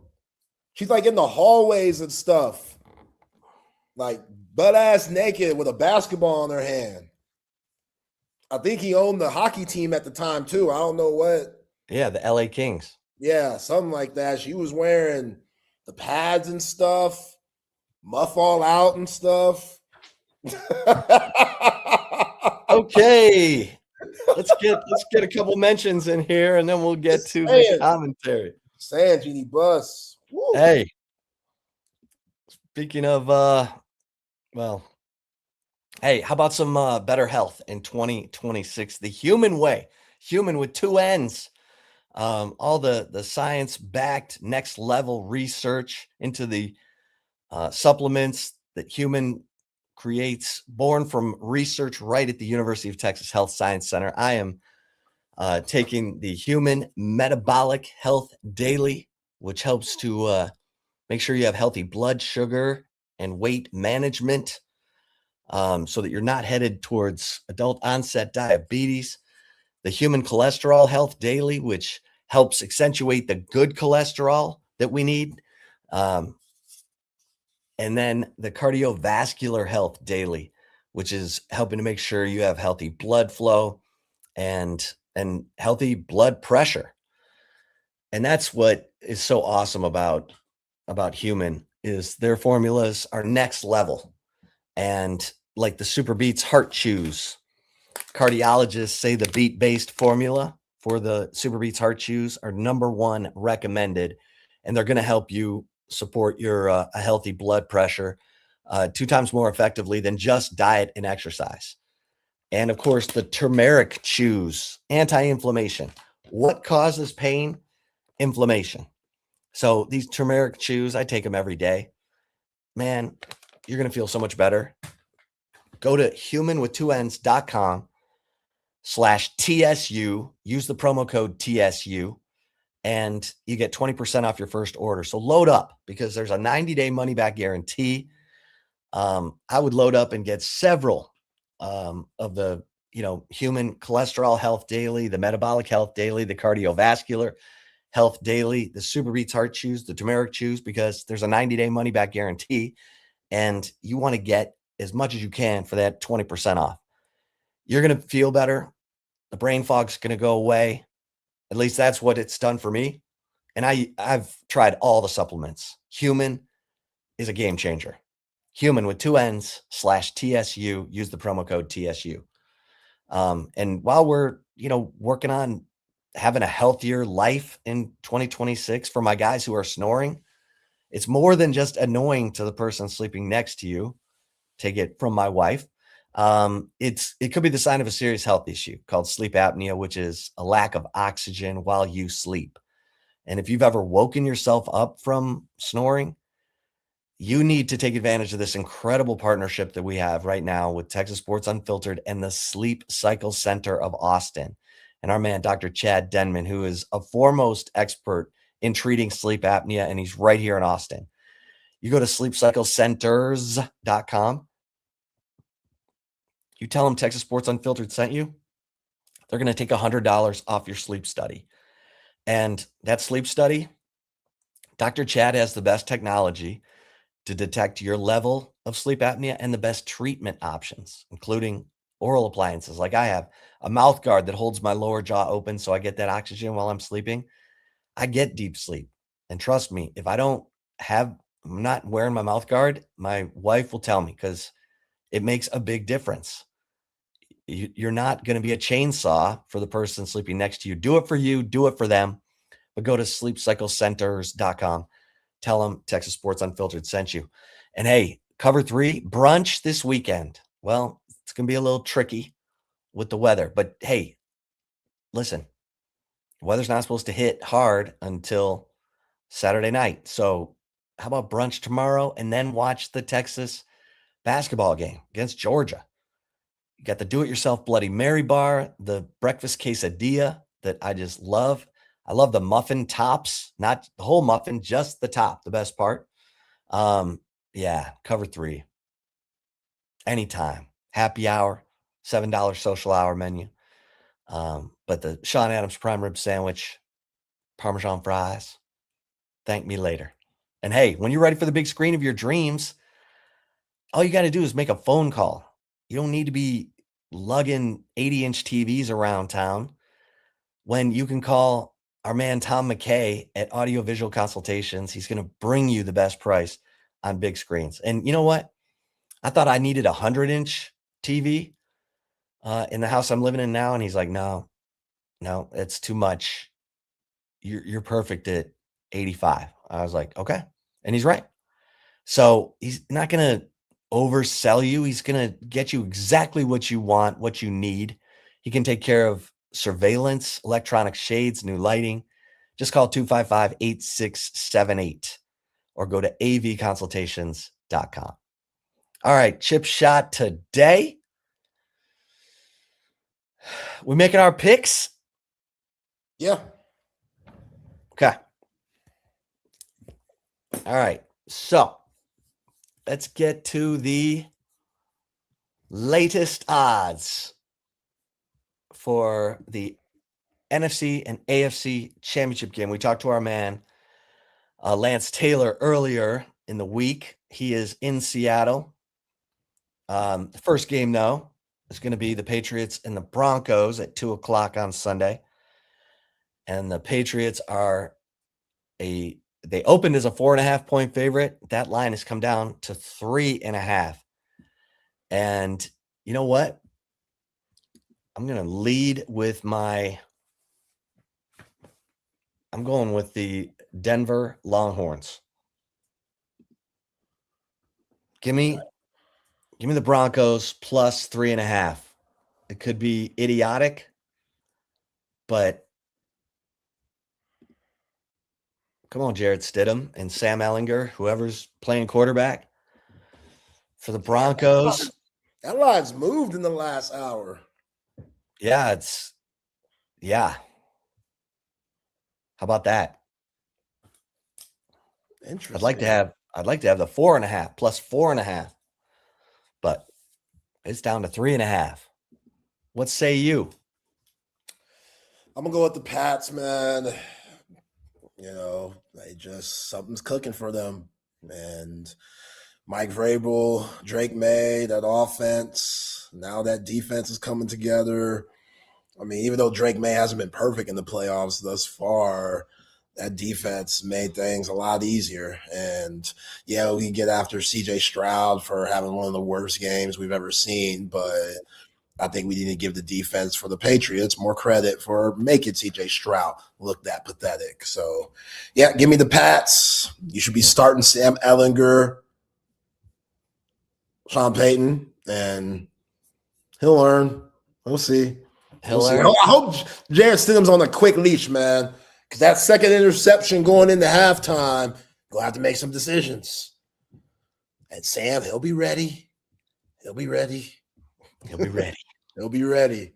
I'm not saying I want him to get hurt, Jarrett Stidham. I want him to play bad so my man Sam can come in and save the day.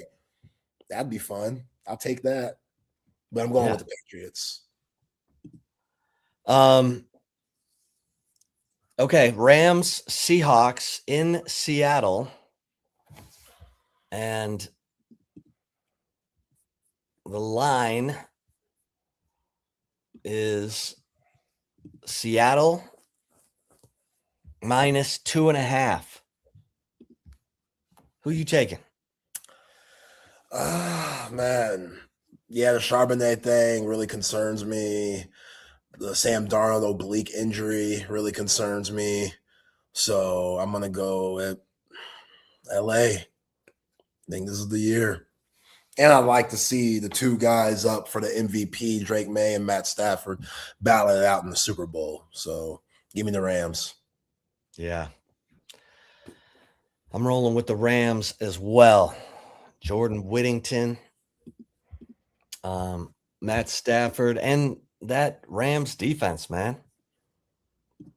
Jared Verse. They've been tough. Yeah. They got like a college chemistry. And they should have won the game that they lost in Seattle. So I think that all works in the Rams' favor. So, yeah. I'll let you touch on Texas men's basketball. I think we should play that clip again. Miller. This is the quote of the year. Like, it gets better every time I listen to it. Let's play. It's almost like stand-up comedy. Let's play the actual video today. I'll cut it off when it gets too long. Okay, I know what part you want to hear. Okay. What our team, and this is a Texas problem, has is we have a virus called fouling. And it has plagued us from the opening tip of the first game until tonight. It's not the officials. It's not Kentucky. We will foul the living shit out of you. We'll foul a three-point shooter. We'll foul at the end of the clock. We'll leave our feet on drives. We'll reach. You describe the foul, and the team that I'm coaching will commit it. Tonight, we lost. Kentucky was 30 for 35 from the line. It's hard to win an SEC road game when. I mean, you name foul, we will commit it. That's funny stuff, dog. He's just out of you. And it's true. It is so true.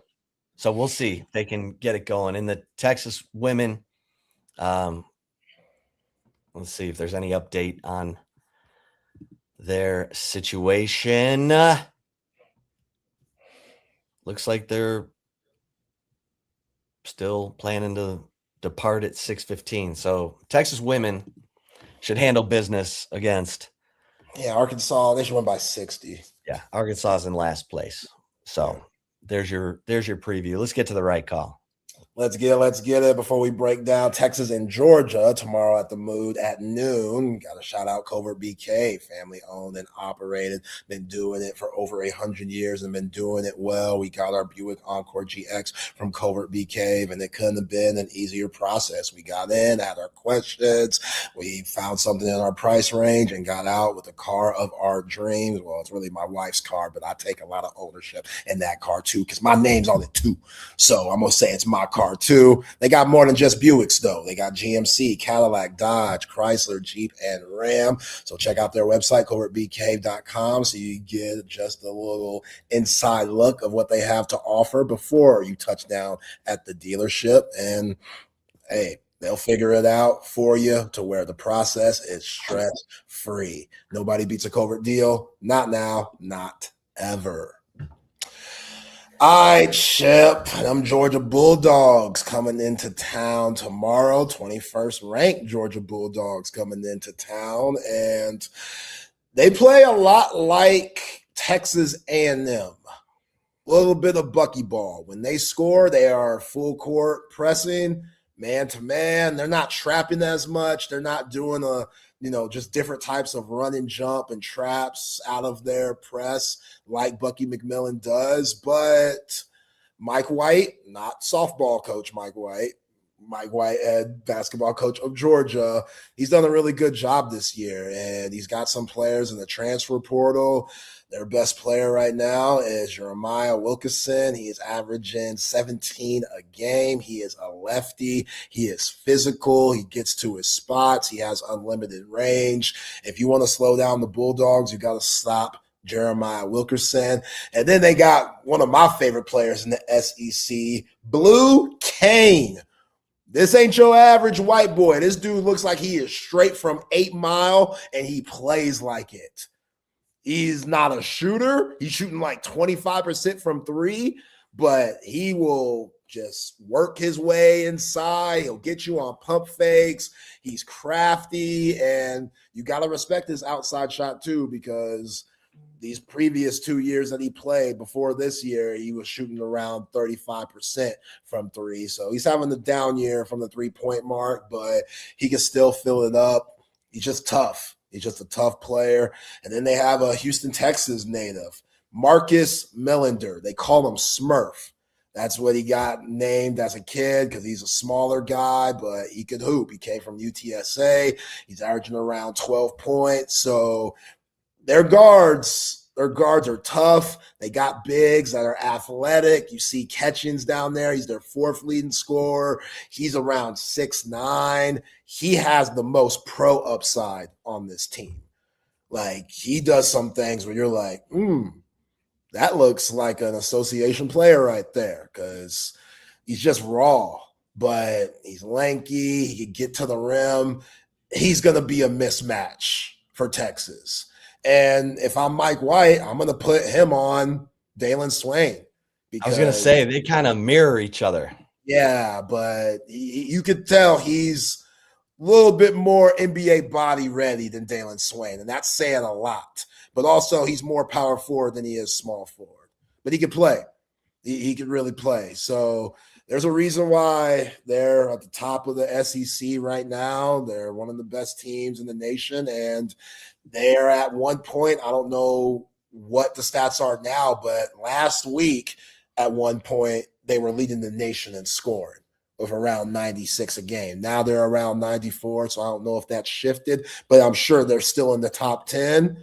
And the pace that they run, kind of like Bucky ball, they want to wear you down once the second half comes. So we'll see how it works out for Texas. I mean, tough one against Kentucky, but this is a game that I think Mathis could be successful in if his mind is right, if he's playing smart.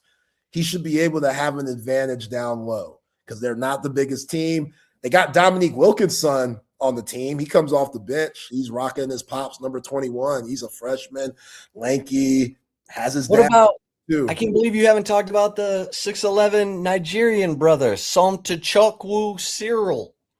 I mean, he's a decent player, but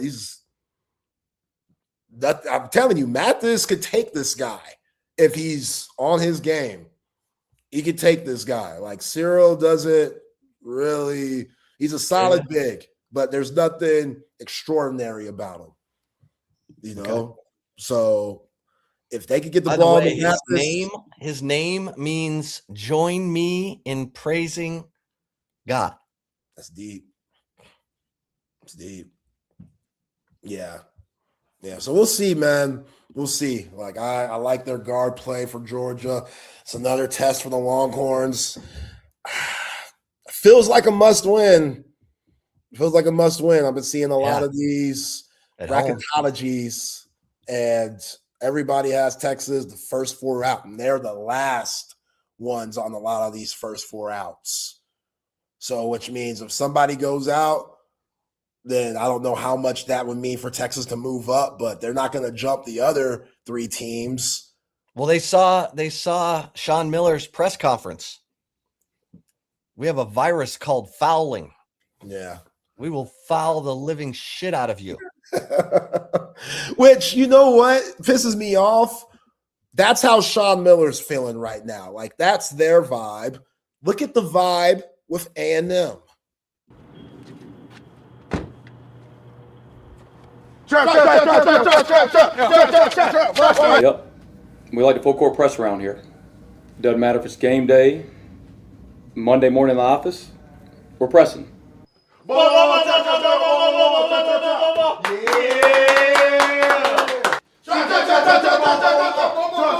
That's just how we do things around here.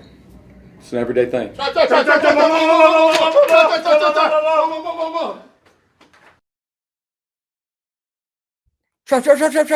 Trap. That makes me so mad. That makes me so mad that they're in College Station having a freaking blast. That looks fun. That looks fun as hell. They're making spoof commercials and videos like the old SportsCenter commercials back in the day, where their style of play, Bucky ball, is becoming famous around college basketball. And they're having a blast, and they're winning games, and they're currently in the tournament. while Sean Miller is saying things like, what our team, and this is a Texas problem, is we have a virus called fouling. And it has plagued us from the opening tip of the first game until tonight. It's not the officials. It's not Kentucky. We will foul the living shit out of you. I mean, little different vibes. little different vibes. Little different vibes going on. Little different vibes. Yeah. Man. Hey, they gave you a little spark when they went to Alabama and won, then they came home and they beat number 10 Vanderbilt, and then they ran into Bucky ball. And of course, Vanderbilt's not helping anyone. They're like on a losing streak. Right. So thanks, Vanderbilt. At least when Alabama gets the Zimbabwe brother back that's been playing in the league, at least their record's going to look a lot better, because this dude been playing up against Joel Embiid, coming back to play college basketball somehow. Because that's just cool. Oh, he didn't play in the NBA, so it's okay. He just played in the G League, but it's okay. That's fine. All right. Bediako. Hey, he's like, man, I can make more money going back to Alabama than I will playing in the G League. So I'm going back to Bama, baby. And they can't deny his ability to make money, or at least they found some judges to lay down an injunction. Yeah. That's going to become part of day-to-day life. This is, if you go pro and you're not doing anything and you can make more money going back to college, you're going to go back to college. We'll go back to college, yeah. Yeah. The amateur model is toast. We know that. Finally, college football is being acknowledged for what it is, which is the NFL farm system. There is no minor league for pro football. It's college football. And so they're getting paid. And as far as college basketball, hey, if you can make more money in college than you make playing pro ball in Europe or in the G League. Because look, if you make an NBA roster, you're not going back to college. But if you can't get on a roster and Alabama's like, hey man, we'll pay you $1 million to come back. Oh, hell yes. All I got to do is block shots. I got no J, but I can rim protect. Yeah. And that's what this guy is. Yep. And go back into that college lifestyle. Oh, yeah. Which somebody like him, oh, yeah, will be just fine. Who's that dude? Played football at Alabama. The ladies, Drake. What was his name? Who? Oh, A football player? yeah, he was like a receiver, running back. He was in all these TikTok videos with these Alabama sorority girls. It was like, oh man, that dude is living life. That's how it should be. Kenyon Drake. Ah, Yeah. Kenyon Drake. You remember him? yeah, I remember him. Yeah. Yeah, the ladies love them some Kenyon Drake. And he loved them. I'm sure he did. Oh, yeah. All right, let's open up the gym. It's Friday. We got Patrick and Steven. What's going on? What's going on, you guys? Happy Friday, fellas. Happy Hey. Friday. Man, you get me all worked up again showing that footage of Sean Miller and over again. Like, it's a Sean Miller problem. It's not a Texas problem. It's a Sean Miller doesn't coach defense problem. Has been that. Hey, I who know, fouled but out? it is- Was it his guy that he's had for 3 years? Who had 4 fouls? Was it his guy on his team last year? I know. Feels like that's a Sean Miller problem. Oh, Maybe it is. you should But get that a was- defensive that- coach. that was a instead good of bitching and delivery. moaning. That was It's a good delivery. But I'm tired of old men bitching and moaning instead of fixing problems. Fix the Blood pressure, problem. Patrick. Blood You're pressure. a millionaire. You're a millionaire. You're a millionaire to fix these problems, and you We walk got out 2 and go, hours to go, they don't man. want to play. They don't want to play defense. No, I got Dude, Patrick work all up. fired up. Come on, You know man. what this reminds me of though, Patrick? It reminds me of Charlie Strong. Remember Charlie? People would go to his press conference and be like, Charlie, Yeah. your defense is terrible. And he's like, I know, we're terrible. Like, I'm trying to tell him, don't be terrible. Y'all were talking about the buses and everything there, and the whole problem is there's zero accountability within the Lakers. Zero. Jeannie says, I didn't tell to get anybody. LeBron goes, I didn't tell to get anybody. And Rob Flynn goes, I didn't tell to get anybody. That's all that's happening right now with Sean Miller. Zero accountability. I want to see accountability. Hey, their defense isn't playing that way. I guess I did not teach them well enough how to play defense. I didn't teach Modest Boykatitis that if a guy that's 5'11" is coming at you, don't jump. He ain't. Block it. Awful. You gotta block it though. So throw it in the stands. Hey. Something. Hey, Oh, we'll get out of your way. Bro. You're on the runway. You're lifting off. We'll just disappear. Have a great week. Love you guys. Have a great weekend. Stay safe in the cold weather. Welcome into Open Gym here on Texas Sports Unfiltered. Myself, Patrick Davis, alongside alongside Stephen Nagati. I'm already thrown off. Alongside man Stephen Nagati from Fanatic Perspective. And Coming in hot, Patrick. and of course, you, the third member of Open Gym. Text lines open 512-222-9328. And of course, over there on the chat in Facebook, Twitch, X, and on YouTube. Make sure you give us a like and a subscribe. Matt, Steven, I appreciate you coming back again today and doing it again. Looks like you've made it home safe from the weather. I made it back 20 minutes ago. Perfect. I had to stop at Bucky's and get some snacks for the wife and gas up, but we made it back just in time. I was a little worried about the ETA, and some of the traffic on 35 and 20, but we are good to go, ready, locked, and loaded, man. Yeah, that's awesome, man. I'm glad you'll be back again. And look, I just get worked up because I'm like, there's certain coaches who we know would not be allowed to get away with what he's getting away with, which is walking out and just being like, boy, isn't it crazy how bad my team is? And I agree like, with that. And I'm like, dude, if we would have crucified RT for this, we would have crucified Chris Beard for this, we would have crucified Shaka for this. And for some reason, get away with it. I'll say the positive is his first year at Arizona, they sucked. And they were at the Elite Eight the second year. So that is what our hope will be, is that he will turn it around. I think they were like 16 and 15 his first year at Arizona, and they made the Elite Eight the second year. So maybe this is all part of Sean Miller's crazy madness, that he just comes out and seems like he's not coaching the team at all at his first year. But it is frustrating for me to watch. And then people be like, I just love his honesty. And I'm like, you guys love his honesty in year 2 and 3 when he's like, I don't know what's happening. If he was more of a, really like, hey, this is on me. I got to fix this.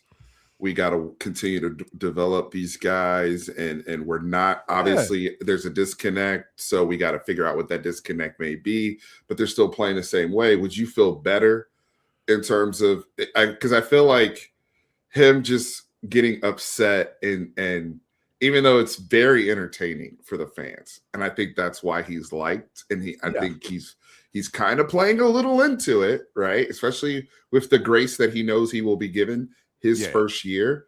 But I think you're like, yo, I'm trying to see through the bullshit, right? Like, yeah, fix it. Yeah. Right. It's the deal of, it's like, well, whose job is it to make this work? It's your job. So it's like if a manager walks into a store and they're like, no one's working. And you're like, your job is to make sure everybody's working. And he's like, and then we go, okay, well, who hired these people? And he goes, well, I hired them, but they're not working. You're like, well, this is all on you then. You can either say man, I built this roster completely wrong, which I get you can't do. So maybe at the end of the season he'll say that, and he's like, I just couldn't say it, but sure, I screwed up building this roster. Maybe he'll say it at the end, but which would be on him and Chris Ogden. Yes, it would be, but I mean, it's already on them. We're already aware this roster was built poorly. There's not much data to that. So, I mean, it'll be at the end of the day, like, it's just frustrating that he gets celebrated that way. I think that frustrates me more than anything, because the rest of it, I'm like, okay, I get it. Let's build and let's do it. But the fact that I just have to go online and just see all these old coaches just bitching and moaning about not being able to compete in a new thing. And then, like, what Zay played, Bucky McMillan just being like, oh, no, we're going to go compete. We're going to be positive and go compete. And even Mark Pope is like a younger coach and trying to go out there and compete at Kentucky. And you're like, why can we not have someone who just wants to go compete instead of someone who has to come out and go, God, it's so hard. I'm such a victim here. Right. You're not the victim. Mark Pope had a lot of transition his first year when he came over from BYU. I know he was coming home, but there was a lot going on there too, right? But it does seem like he was, hey, we got to roll up our sleeves. This is all of us, right? Like, and didn't separate himself as much from the team as it's I'm not saying Sean Miller is necessarily doing that, but it feels that way sometimes. And then you also look at Bucky, right? Bucky having success year one at A&M after a mass turnover. Buzz took a lot of guys to Maryland. Yeah. Right? Buzz took a lot of dudes to Maryland. They're playing a completely night and day style of basketball over there, and it's working. And so it's like, damn, like I talked about Jai Lucas yesterday at Miami, first year coaches. So yeah, we there's pressure. This is a job where we moved on from RT because we want to take basketball more seriously, and we think we can be, a powerhouse basketball program. Well, there you have to you adhere to powerhouse basketball expectations. Yes, even in year one. Yeah, and Joe, I'll be completely honest with you. I have not looked at this season as any games are must wins pretty much past the first couple, probably especially since we started January, because I haven't looked at this team as a tournament team. Like, I just don't think, and we got a couple wins and you were like, okay, if we can continue this, then we'll get there. We couldn't continue it. So I don't know if there's any must wins this season, unless we get down to the end and it's like, okay, well, now we're at kind of the bubble, but we're still so far away from that I don't even really, it's not really on my radar of a must win or not to be in bracketology in January. Because again, this is a team that could not win another game or go on a run and win the next 6. Like, they're both completely possible scenarios. However unlikely the winning 6 is, it's also pretty unlikely they don't win another game because they played well enough at times. But I just haven't looked at it this season really as is this a must win or a must, it's always a must improve game in season 1. It's like, you guys just got to continue to. So again, it's, you're going up against Georgia, and we'll get more into this a little bit later, but you're going up against a team that leads the nation in free throws made. Don't let them hit that many more free throws than you take. Don't let them do that. It's not like that to me. The small victories in this are bigger to me because you are really hoping you get, a Modest back. You're just hoping that Dalen Swain for some reason decides to come back for another year, that his mock draft slides just enough down that he's like, oh, I'll make more at Texas, and he comes back. So like, I get it. I think that Texas I just haven't really looked at it in the sense of must win, because I just haven't ever looked at us and thought this team really deserves to be in the tournament. And I know there's so many teams in now that, you can be outside of the bubble and still make it, but that's I know what your expectations are, Patrick, and I think those are a little different from some of the people here in the chat whose expectations are we need to be a tournament team. No, I agree. That was, let's be honest, Rodney Terry, that was like the bare minimum bar for him. It was he had a win. He had a win in the tournament. And people were like, hey, you're not winning the tournament. Get out of here, right? So right now, to Joe's question, in my opinion, hell yes, Georgia is a must-win. You cannot go 2-5 in the SEC. This is a bad streak that they can turn around, starting with you don't want to start stringing together bad basketball losses. I mean, I'm not saying the Kentucky loss was even a bad loss. To me, that's not a bad loss. But you can't have 3 straight losses. Yeah. That's a whole week of no wins. Then 3 of the next 4 games, you have Auburn, at OU, and at who's the other one? At I think Ole Miss, right? We go up against Chris Beard. And then South Carolina right now is also 2-4 in the SEC. That's sandwiched in between the Ole Miss game and the OU game. Those are all going to be very, very difficult basketball games for Texas. So, yes, this Georgia game, they're Texas' favorite, 1.5 tomorrow? You're at home in the Moody. Because here's the other thing. You don't want to start – you lose another game at the Moody. People start, kind of getting disinterested, man. We know this program. People, the students have been great. To me, Texas has improved in that environment over the last couple of years. You don't want to have that go away because the team all of a sudden 2 weeks from now is 11-12, Patrick, and they have no shot to make the tournament. They got to win. They need for momentum's sake, if your expectations are to make the NCAA tournament this season with this roster, you need to win against Georgia, in my opinion. No, I agree. If you want to make the tournament, you need to win, you need to win 60, 70% of your games left because you need to be in there. I agree to make the tournament. Again, I don't think this is a tournament team. I don't either, but and so I'm with you. I think you're 100% right, Steven, that if the expectations are we need to make the tournament or we failed, then I'm somewhat in the world of, okay, well, I'm pretty sure that we're failing. We're just not I just don't have the faith in this team at all to get it together, to win enough games in the SEC in a tough conference. So, I mean, look, I'll give you a better one probably once we get through Oklahoma. So that'll be the end of January. So 3 more games. And if we're 2-8, or are we 2-7 in the SEC, then we're like, okay, yeah, clearly we're not competing for the tournament whatsoever.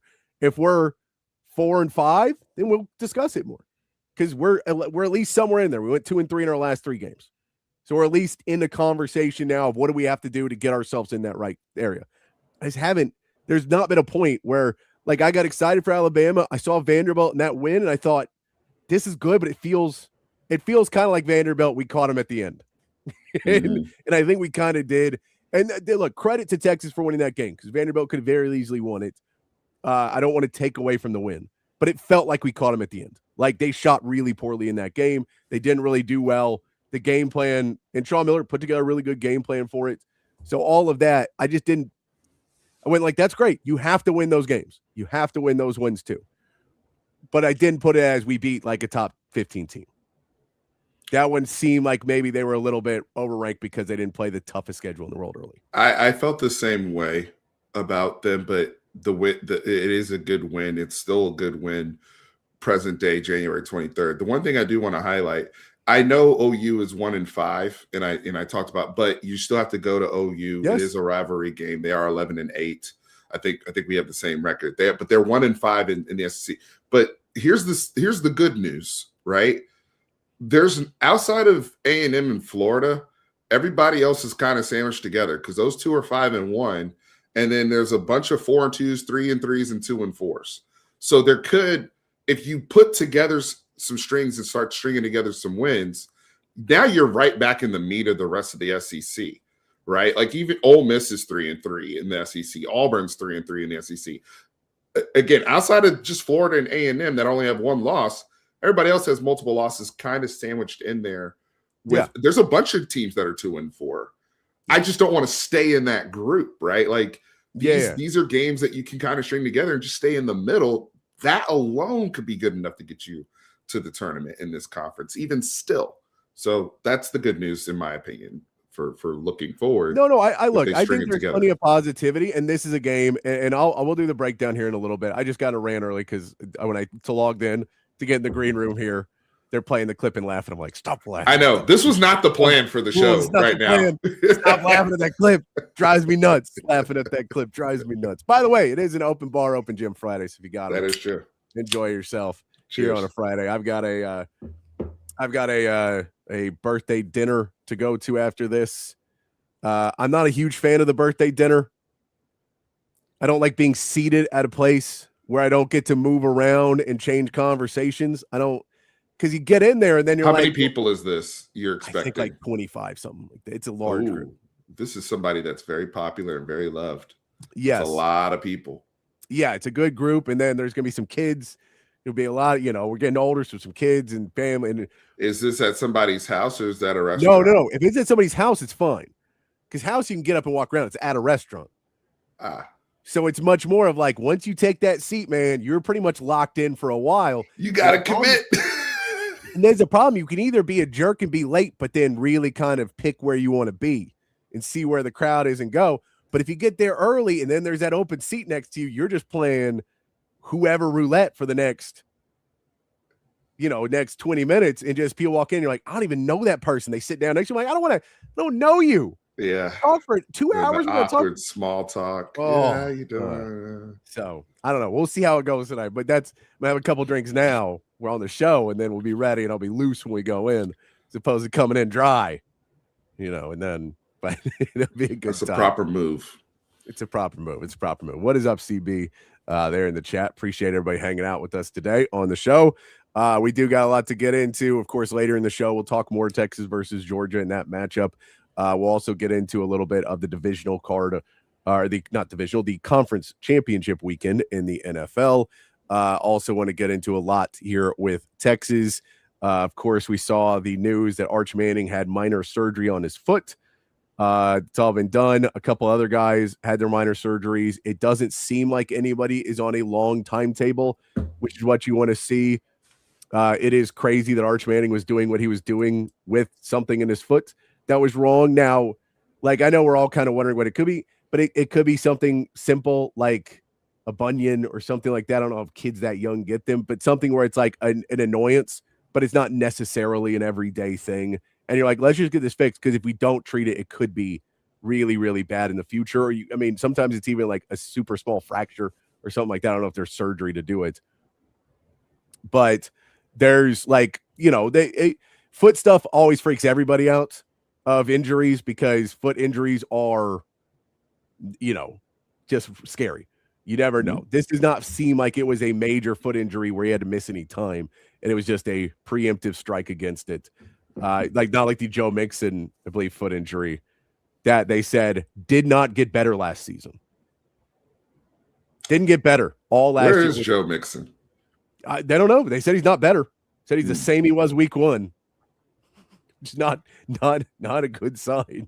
I hope he's okay. That's when I start to wonder, like, do you have like something else going on with your body should be healing over that period of time. It should be. Anyway, I do want to comment on the Arch news and the foot stuff, because on a more macro standpoint, right? A lot of maintenance these players require.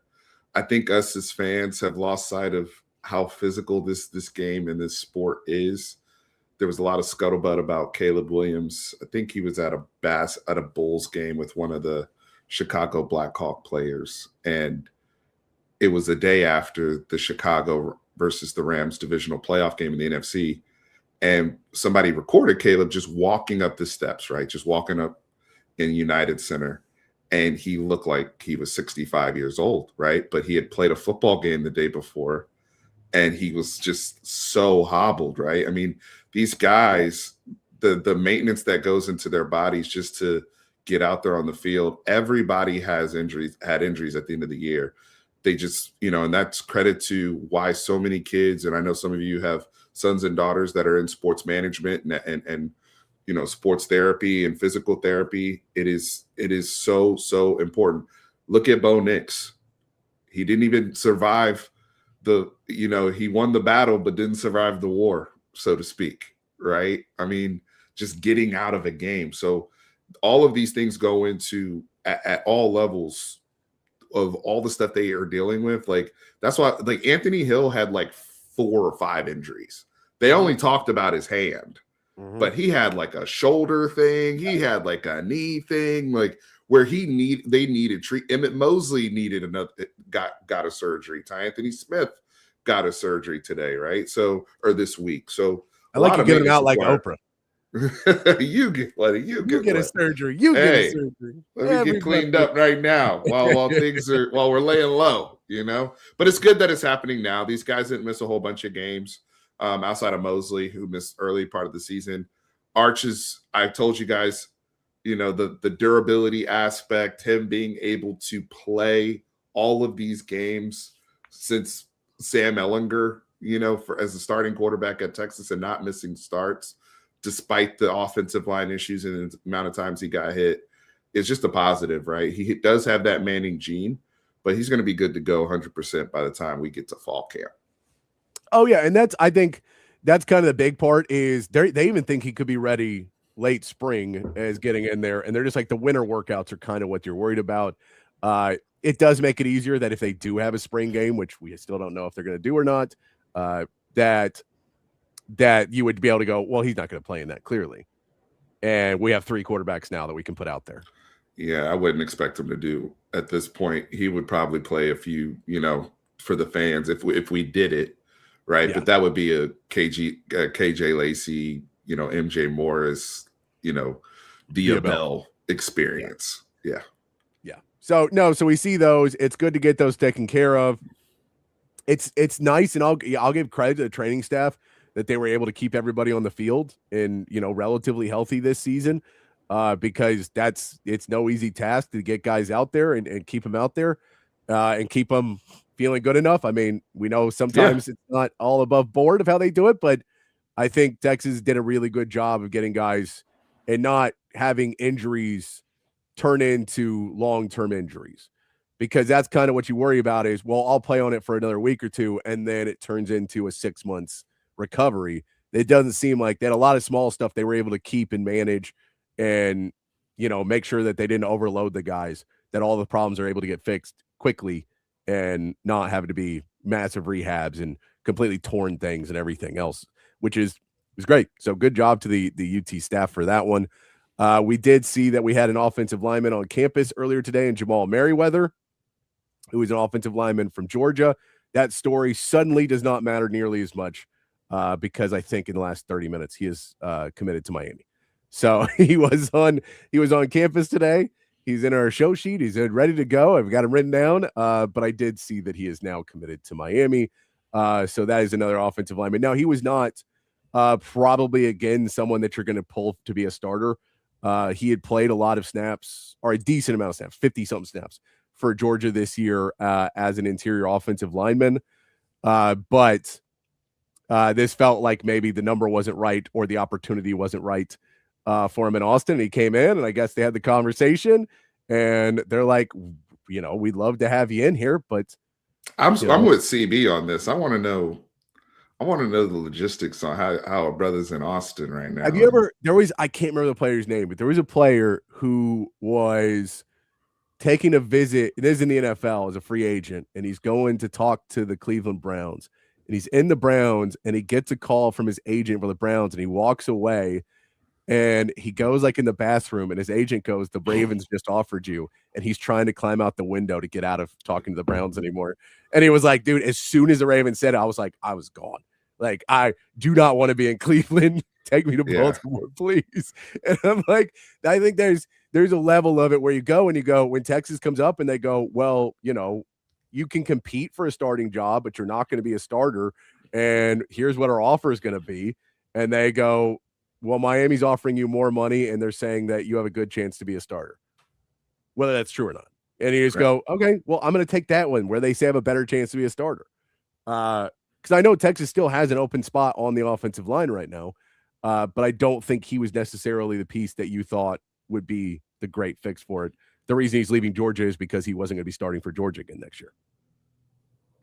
So, I'm going to save the rest of my comments on the offensive line and Kyle Flood and just giving them true feedback until post January 28th. that's when my level of concern will increase. Yeah, I'm with you. We've got till tomorrow, basically through tomorrow, for anyone from Indiana or Miami to officially announce. And then after that, you got what is in the portal to work with. Got what's in the portal, to work with, and technically grad transfers are still eligible to move at the end of the year. So you technically could look at somebody who is a good player, and you're like, "Are you graduating? You're a senior? You're graduating?" Yeah, that wants to play another year, that type of thing, and they didn't really think so. Yeah, that could happen. Yep, you could technically get a grad transfer as well in there, but I think that it's it sucks. You don't ever want to lose anybody, but it does not feel like this was necessarily it.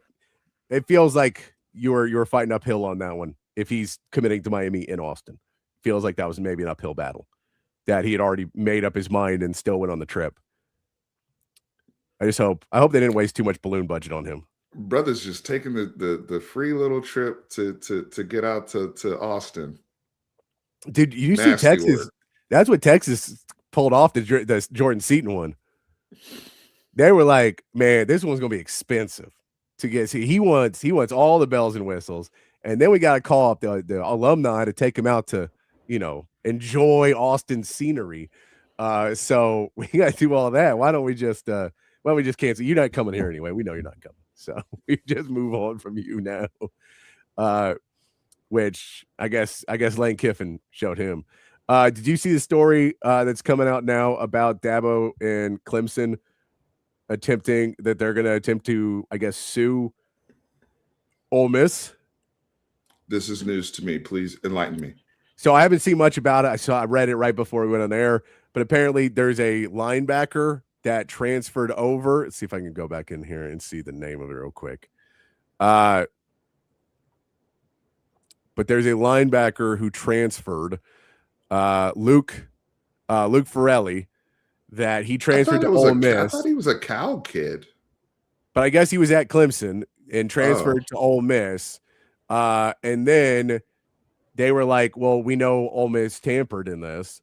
And he apparently went back to Clemson and said, his agent said, we'll give you the text messages from Ole Miss if you give us another $1 million.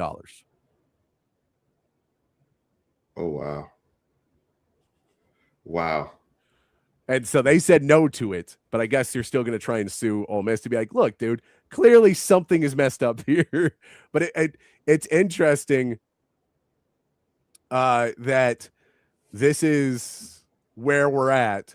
And somehow Dabo Swinney, and if we get Mike Gundy in on this, the two biggest stalwarts of hating everything about the portal and everything else are going to be the ones to actually like bring in legal proceedings from the other side to try and calm it down. It would be very interesting. But yes, it's apparently a story that Dabo Swinney and Clemson are going to pursue tampering allegations against Ole Miss and push it that they're going to try and do this in court of law, I guess, maybe just in NCAA, but that they're trying to go in there and prove it. And it's like, Clemson, this is why you're losing. If you still think that only one school's tampering, you might be a redneck. You need to go out there and get into it because this is what's happening now. Like, I get it. I mean, if you see, and Ole Miss is like, you see what Lane Kiffin's doing to us? Because, yeah, my man Matt was talking about it, and like Lane Kiffin's texting players on the team, sending them details of other guys' contracts, saying you're not making as much as this guy, you should come to LSU. I don't even know what to say to that, right? I mean, it's so nasty. But Lane is here to break stuff. Yes. He is a agent of chaos. He always has been. He's a very good, coach in the standpoint of developing offenses and all what he does, and he's been better in the win-loss column, but he's still here to cause chaos. And now that he has an open checkbook at LSU, with the bad blood in the way that the Ole Miss situation was handled, you have a lot of salty people in very close proximity to one another in this conference. Yes. And I mean, it is a nasty storm of people that don't care about morals. Do you think Lane Kiffin cares about doing the right thing? Like, no. Well, Well, and so this again, like the more you're in, like the more your family's in sports, the more you're around sports, the more you'll hear that everybody else is cheating. Like it's just a standard thing of if you're around people in sports that they'll be like, oh, well, we would have, but, and he grew up, his dad has been a coach his whole life, and his family's all coaches. And everybody is like, everyone comes home at Thanksgiving and goes, well, we would have won that game, but these other guys, they were cheating. And you just go, okay, well, I see the only reason we're losing is because they're cheating, so I should be cheating. Because it's the only way to do it. It's just kind of the thought process that pervades in a very competitive landscape for a lot of guys.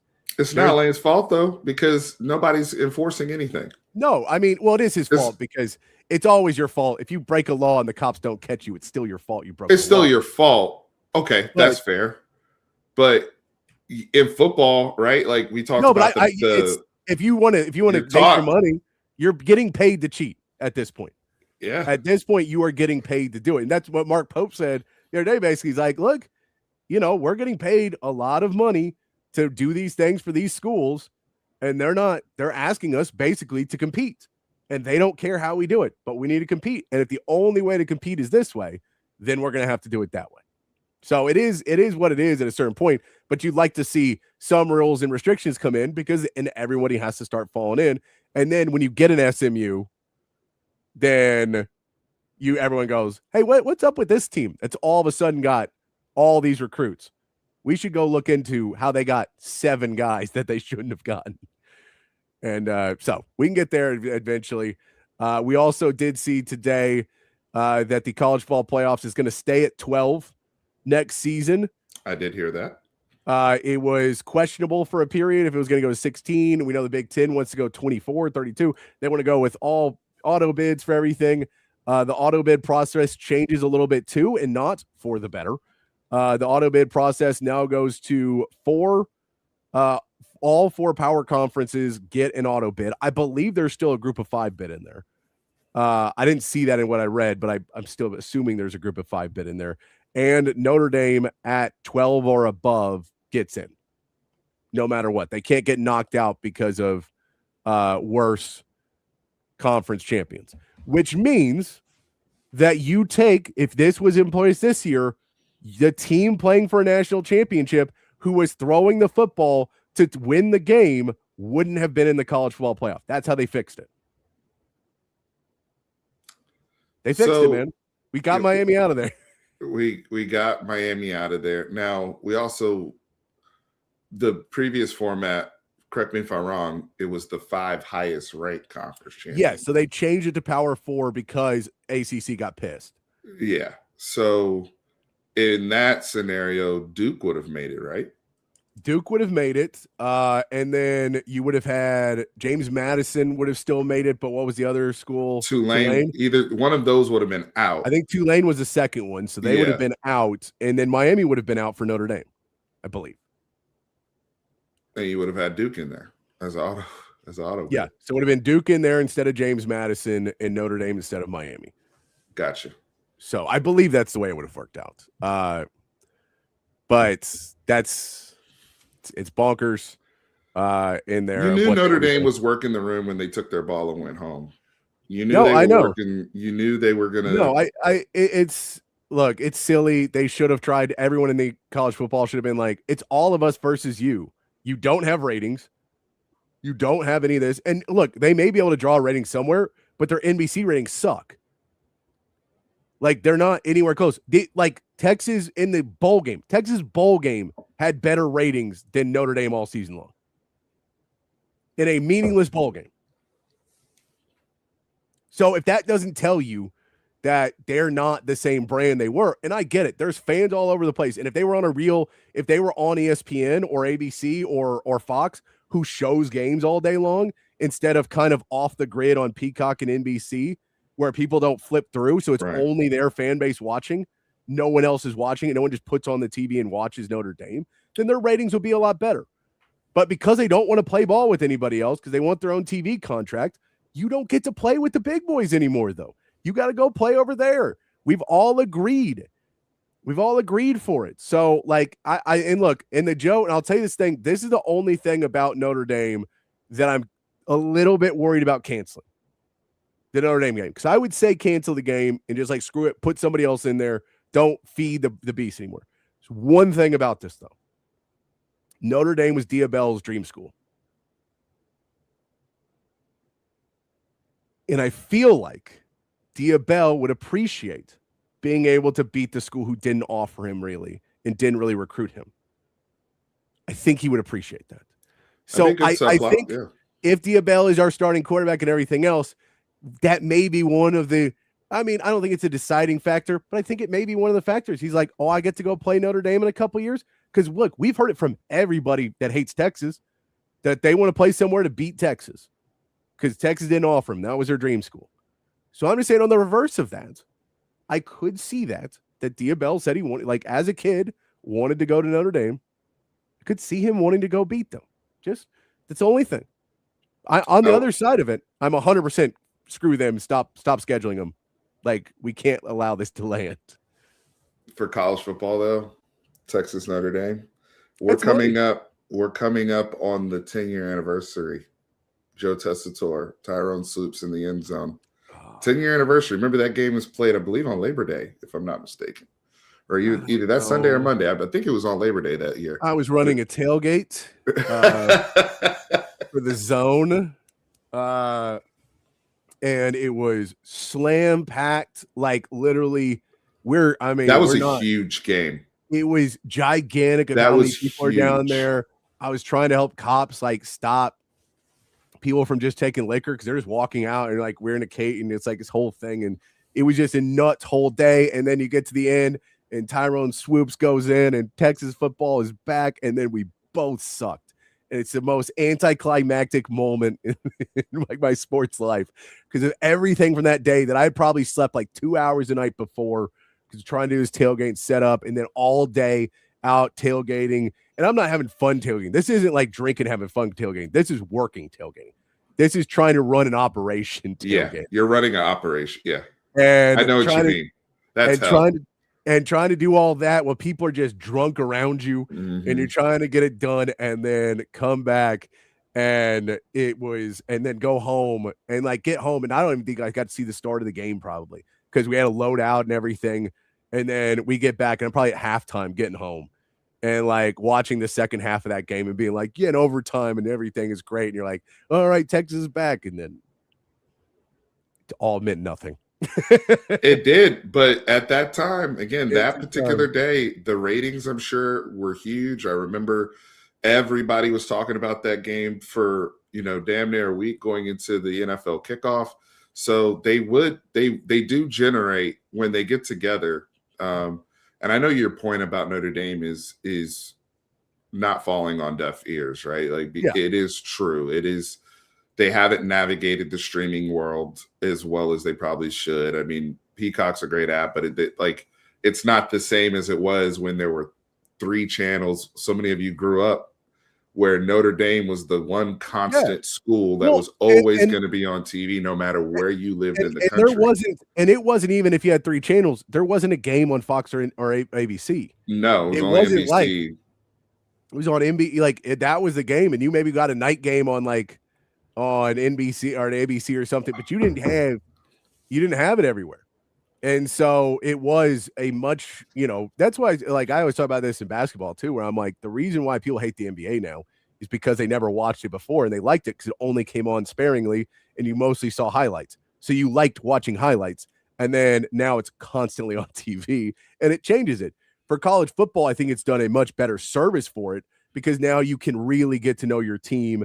And, you can watch so much football, but it is like ratings wise, you just turn on the TV, you put on College Game Day in the morning and you're like, all right. And now, sickos like us will have multiple TVs or multiple screens or multi-view, and we'll be watching different games and flipping back and forth and trying to keep up with different things and going into the extra sports package to watch Fox Sports 37 to see what's happening over there, turn on the Ocho and see what's happening on that game. But, for most people, you put on the game and like, I'll go houses, they put on the game and then we'll watch football all day. And then at the end of the night, news comes on. Same channel all day. And you're like, And I'm the only one who grabs the remote. I'm like, why are we watching the news, man? There's another game on somewhere. I know. We got to flip the channel. But those days of that access that they had where it was very much romanticized, Rudy comes out, right? Like all these things, it's the romanticization of it. Yes. Those, we don't live in that world currently anymore. And they haven't been forced to adjust to the new realm of everything on the field the way everybody else has been forced to adjust. And I think that's where a lot of the frustration comes with them versus everybody else. That's one of the points of frustration. Oh, yeah. No, it definitely is. And I mean, I think, the fundraising part of it as well for Notre Dame has where they were really for a long time by far the most like given to brand, like outwardly, and had a lot of celebrities that were like, I know Regis Philbin was a guy that were like, he donates $1 million every year to Notre Dame. And they had all this. And now it's just so much more common for people to have so many different boosters and donors that donate all this money. And they're all kind of more, it's not so much of like, oh, it's only celebrities. No, everybody knows that how about the, what's it, just those big money donors and getting those guys. Oh, yeah. In. Look at the tech bros. They've gotten into college football now. Yeah. Right. Private equity. And Utah. And I think like oil and stuff, it's crazy. All those guys, when they realized what they could actually contribute to, like once they got into that world of, we can actually have a say in what player we're getting now with the money. Oh, I'll donate way more because I want to be good. When I was just donating this money to give it to a coach so we can get a better, facility or recruiting class of kids that I don't follow like that. It's different. Yeah. And it's like once a kid's on TV, he becomes a celebrity. And, high school kids aren't celebrities yet to some of these people, but then they see him make a big catch. Ryan Williams wasn't a celebrity when he was in high school. Ryan Williams was a celebrity at 17 years old playing for Alabama. And now all of a sudden someone's going to pay him some money. So like, that's that different world you get into. CB, I could imagine, I love Trey. Trey was always a good dude to me. I could imagine Trey being completely correct in that. And I could imagine he also asked him a weird question. I could believe either one, but I've never heard anything about Rudy either way. So I don't know. So I would trust Trey first because I always liked Trey when I got to work with him. And yes, half the stuff in anything based on a true story never happened. Sometimes 3/4, sometimes 7/8, sometimes 15/16. I can keep going. I can do fractions all day. But yeah, it's like everything about what Notre Dame was, and for them to be able to get this, I think the real reason they get it is to cause more of an uproar because there is the part of college football that like the people involved in it that wanted to go to 16 and 20 and 24 and 32, and they want to keep expanding it.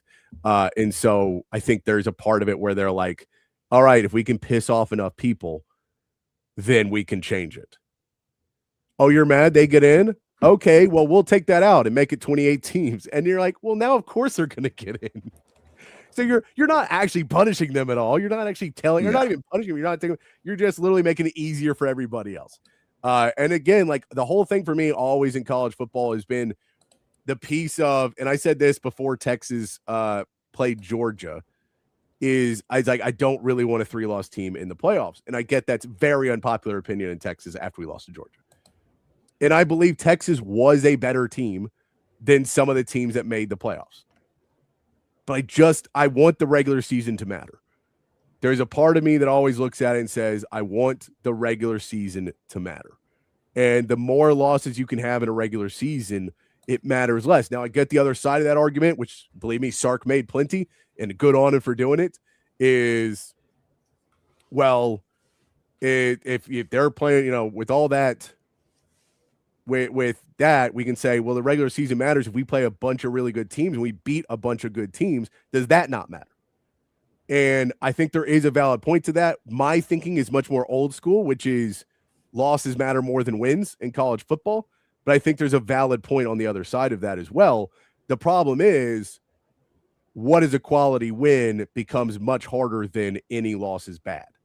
And that's kind of that line of like pass interference where they try and take it out of the judge's hands. That what's a quality win is well, is that team overrated, or is that, like we get into that whole argument and those semantics. So it becomes the AP poll is very untrustworthy. So it's a weird piece to try and go from anyway. And the AP poll kind of dictates the beginning college football playoff poll. I don't think I've ever seen it where the AP poll was really off of the college football poll in the first one. So I think the schedule, like the regular season, has to matter. And it's how does that pan outside of that? I think the regular season still matters significantly, but I think you brought it up. I'm going to disagree with you here. Yeah. In the sense of the shift is now in a playoff model. To me, quality wins are more important than who you lost to. Because in a playoff game, I'm not playing a bad team. So why does it matter if I lost to a bad team? I'm playing good teams. Who are the good teams? And who has a chance to be competitive in this? Once and look, I'm with you in terms of personal preference in the sense of the realm of college football that we grew up in, all of these great teams over the years, that what made us college football fans, right?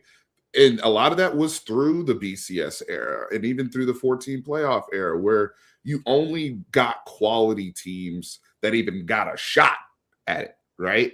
But the moment they went to 12, and it's now become very clear to keeping your job, right? That you need to be making the playoffs. Even you don't have to win the conference anymore. Make the playoffs.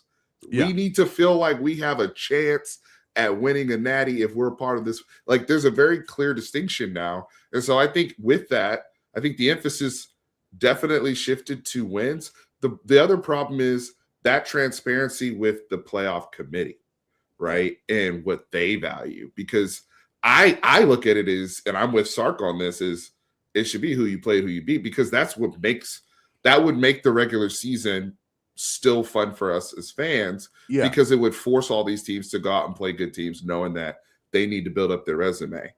But if we just focus on, well, I don't, now everybody going to just kind of stay in their corner and duck smoke, because it's just, well, I just need to make sure I'm 10-2, or 11-1, and I can get in. So how can I manipulate my schedule so that my record reflects what y'all are looking for? I think the emphasis has to be on the wins, or else, to your point, the regular season is truly devalued. No, and so I get that. And so I agree with you on a lot of those points. I think there's something to be said for consistency in there, that I think 2-loss teams, 100%. And you go, okay, you stumbled here or there, you played some good teams and you lose. We get that. I think there is something to be said for consistency, because in a playoffs, you're going to have to win 4 or 5 games. That is true as well. Yep. So I don't want a game where you go, well, we blew this good team out by 35, you laid a stinker the next week. And the next week we let somebody walk past us. So there is something I think to be said for consistency.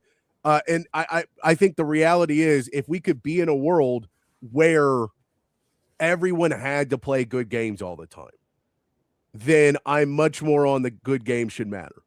Unfortunately, we are not in that world. Indiana, your national champions, canceled a game against Virginia. And at the time, they didn't know Virginia was going to be decent. But they canceled a game against Virginia because they were afraid to play them. They said, well, that could be a loss, and that could hurt us. And we can't have 2 losses, and we got to play Penn State, and we got to play Oregon. So, if we don't schedule them, we should be able to lose to Oregon and Penn State and still make the playoffs. It's what their thought was in the beginning of the season. Now, they end up steamrolling everybody. They could have beat Virginia by 30. But because they were cowards about it, they walked away from it. So it's if we allow that to be your national champion, then it means losses matter more. I agree that we should say wins matter more. I agree that there is a world where, in a perfect world, where that is, you beat great teams. We watch what you are. We actually watch the games, and we believe that you are a really good team. I just don't know how we're getting there with the current setup. And basically, I don't know how we're going to get there until, I'd like to say they retire, but reality, about 30 people die.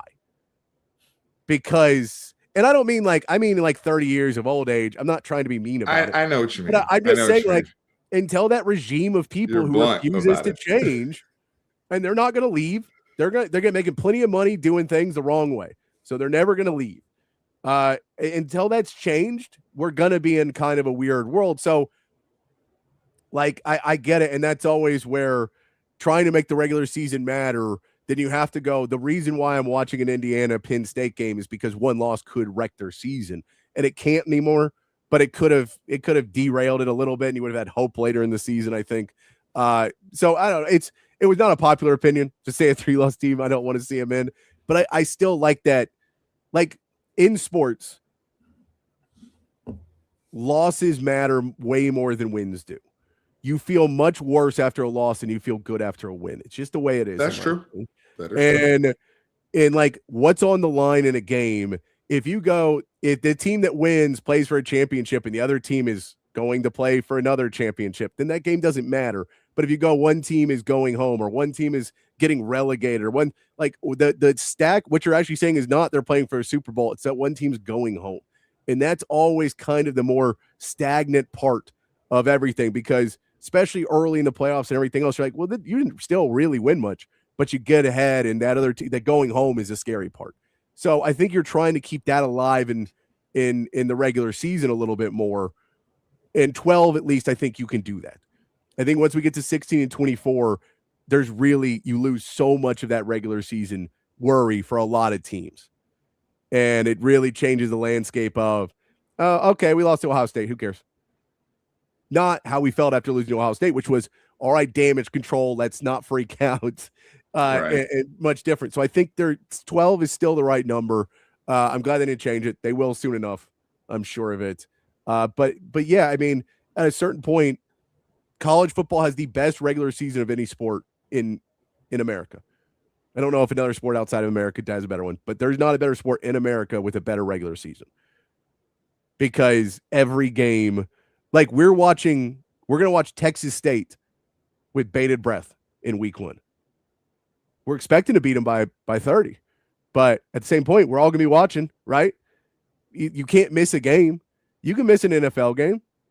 You can miss half a season of baseball. You can miss NBA. It's not on TV. I'll watch the ones that are on TV now. Like all those other regular seasons. Then you get to playoffs and you care a lot. College football is the only sport that still has a regular season that is must watch every week. It is. Yeah, I mean, that Texas State game, we got Ohio State the following week. We're going to be all over everything that they do. But are they executing? Is this too vanilla? All the normal talking points. So I completely agree with you about the college football regular season being the most entertaining for us as fans. So that's always, when you're trying to keep it going, that's always kind of where my thought process is on keeping it. I did want to go through. We'll do this. It won't take us that long, but I kind of want to look through the teams that made the playoffs this year. Steven, I can't wait to do this. This is gonna be fun. Think about it. These teams will be back in the playoffs next year. If we think this team has a really good shot to be in that 12, or if we think not so much. So why don't we start with our first one, which is team. Do you want to start with team 1 or team 12? Let's go 1. We can go the other. All right, we'll start with Indiana. Do we think Indiana is back in the playoffs next year? I mean, right now you have to say Josh Hoover.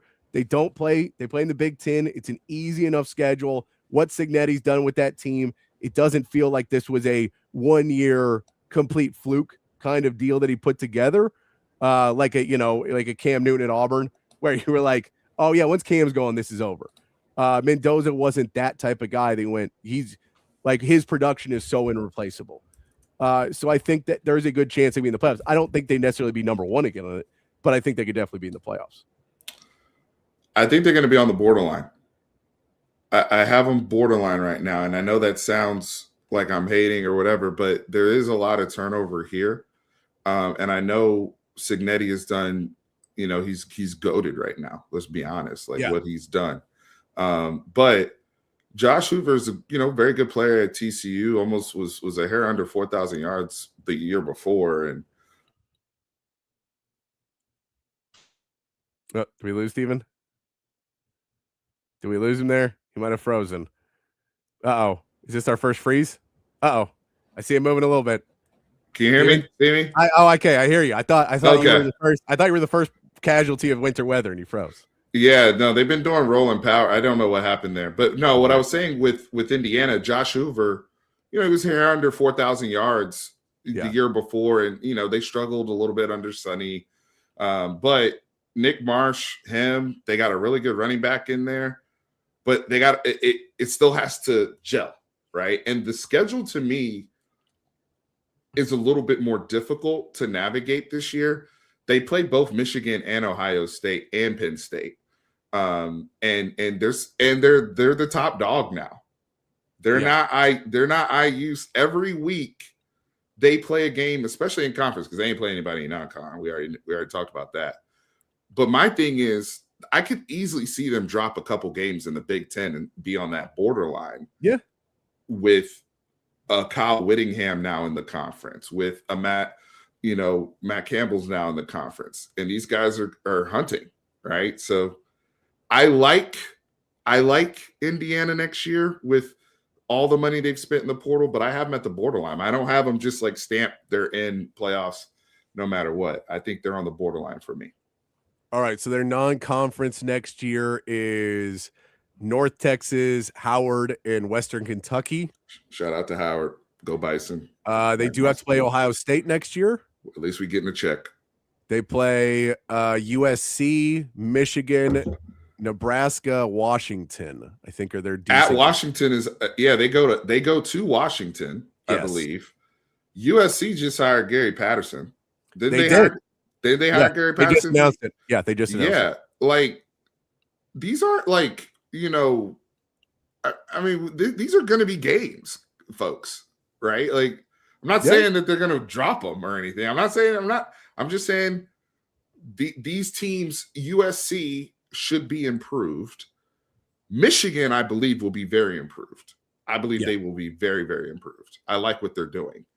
Ohio State's still Ohio State. That was a 13-10 game they played in the Big Ten championship game. So, and then Washington will be better next year. Yeah. So I have them on the borderline. No all right. I fully get that, because again, like, I didn't have them in this year's playoffs. I thought they were going to be frauds, and they went through. So I believe in Sig a little bit more, that I think he probably loses the game next year. But I think even if he loses 2, they're going to be ranked high enough at the beginning that a 2-loss Indiana probably still makes it in. Even if those losses are like their 2 best games, I think they'll still make it in. Just because they were national champions a year ago. And Sig will run the score up on everybody else. So that's a very Big Ten thing to do. It's a very Big Ten. I get the SEC. There's some guys who do it. Big 12 does it some too, but it's a very Big Ten thing to do, which is like, all right, so we're going to play Penn State and almost lose to them. And the next week we're going to come out and beat Purdue by 90. And then we'll be like, look how good we are, beating by 90. We're like, but they haven't won a game. They don't count. They almost lost to Penn State with no coach and a freshman quarterback. Yeah. Like this, again, champs 16-0, goated. We talking about 2026 though. Yeah. So go. Who's next? Miami. Next would be Ohio State. Ohio State was your 2 seed. Oh, you're going by seed. My bad. I'm going by seeds. So we'll go with Ohio State next. I got Ohio State in. I do too. I think they're really good. Now, they do have a tough schedule as well. They do play Texas. They play Indiana. So that is 2 really good teams that you are playing next year, and they're at Indiana as well in that game. They play at Iowa. They play at Nebraska. They play, of course, Michigan again. They do have Oregon on that schedule as well, at USC. So they do have a tougher schedule next season, that if there was a year for it to go downhill at all, with Brian Hartline leaving, who's been a piece of that team for a while now, a wide receiver coach, and then he was offensive coordinator last year as well. Mm-hmm. I think this is the schedule that you could kind of set them a little bit further down it. But I think with Julian saying coming back, it gives you that it feels like you have a Heisman candidate coming back. You have high hopes that things come back. Now, how big is it that their defense starts to go apart? I think Matt Patricia is still there as their defensive coordinator, who I still don't have as of right now. Yeah, I still don't really believe highly of. So, and like, if that, once you lose some of your on-field coaches, does that take a turn for you? It's a tougher schedule they probably had in a while.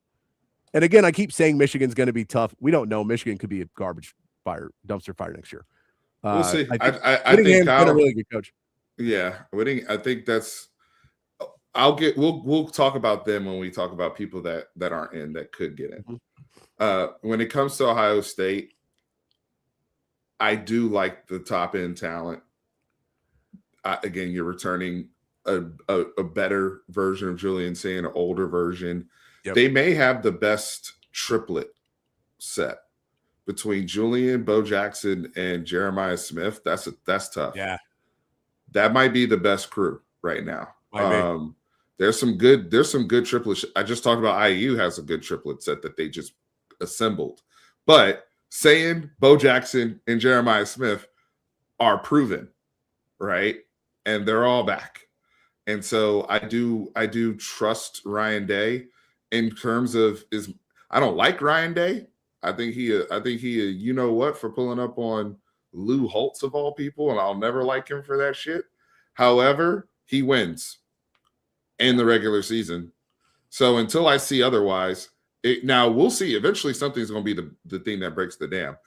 You brought up Heartline. It could be that. I don't know. It could be. But until we see them, I don't even remember when's the last time Ohio State didn't make the play. They made both 12-team playoffs, but until then, he has like almost 90% winning percentage. I'm going to give him the benefit of the doubt, whether he wins the Big Ten or not, that Ohio State will be a part of the 12-team next year. I'm with you on that one.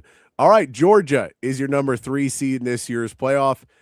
Next season, they end up having to play Oklahoma at Alabama. They will take on at Ole Miss as well. And then Georgia Tech. It is that 9-game conference schedule for the SEC coming in next year.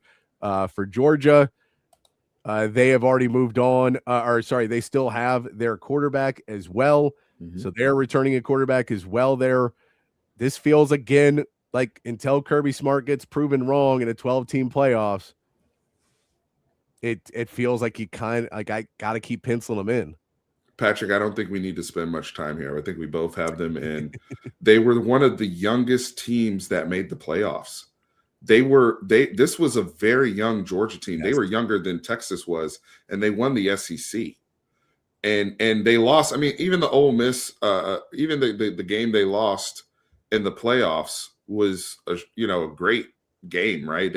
It's not like they got beat down like Oregon did. You know what I mean? Like, they lost. It was a wire to wire. Oh, Trinidad went crazy. They got beat. He lost to Pete Golding in that case. But both great teams. I think Georgia still can. Somebody dethrone Kirby in terms of winning the SEC? We'll see.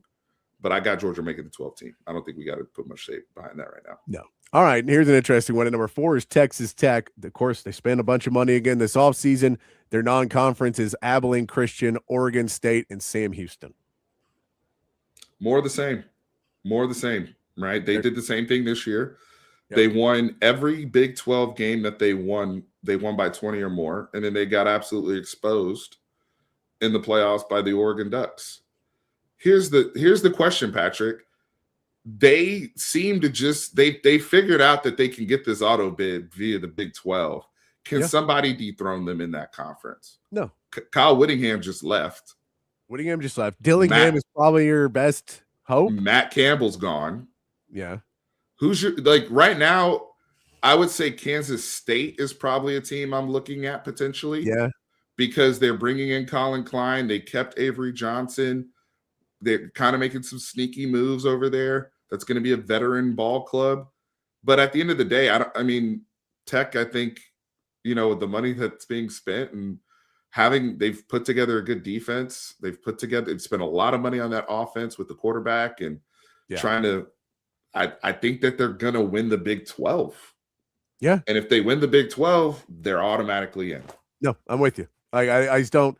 The argument is who's going to beat them. And when they're spending double the rest of the programs are spending, it feels like, look, I think Oklahoma State's going to be really fun to watch. With what they I think he's going to need a year though to I agree to win I like him, and he brought everybody over. Yeah. They're going to be better. They're going to win the conference? Yeah, that's the question. I don't believe in that quite yet. Number 5 team is Oregon. This is where Dan Lanning has kind of come in, where he's well enough during the regular season, but then hasn't necessarily gotten there year after year. Their non-conference will be Boise State, Oklahoma State, and Portland State. I'm sorry. Portland State is those are theirs. In conference play, they play Michigan at home, they play Nebraska at home, they play UCLA at home, play Washington at home, and then on the road they play Ohio State and USC. I have Oregon on. I'm on the fence about Oregon. I am too. I just don't know how you don't make it with that schedule. I'll give them the benefit of the doubt and say in. They've been very consistent in the regular season of not even being in the question mark of teams to make the playoffs. So I will give them the benefit of the doubt and say in. But I have some questions. They are losing a lot of talent via the NFL draft and portal changes, as well as some coaching changes. No Will Stein, right? He's gone to Kentucky. That's true. And I think I don't think Samples is going to be there anymore. Rashad Samples, who was coaching Decoria Moore and those receivers over there. There are some changes coming, but Oregon is investing a lot of money. Dante Moore, Raiola, offensive line, trying to run it back one more time for Dan Lanning. All right. Number 6 team is Ole Miss.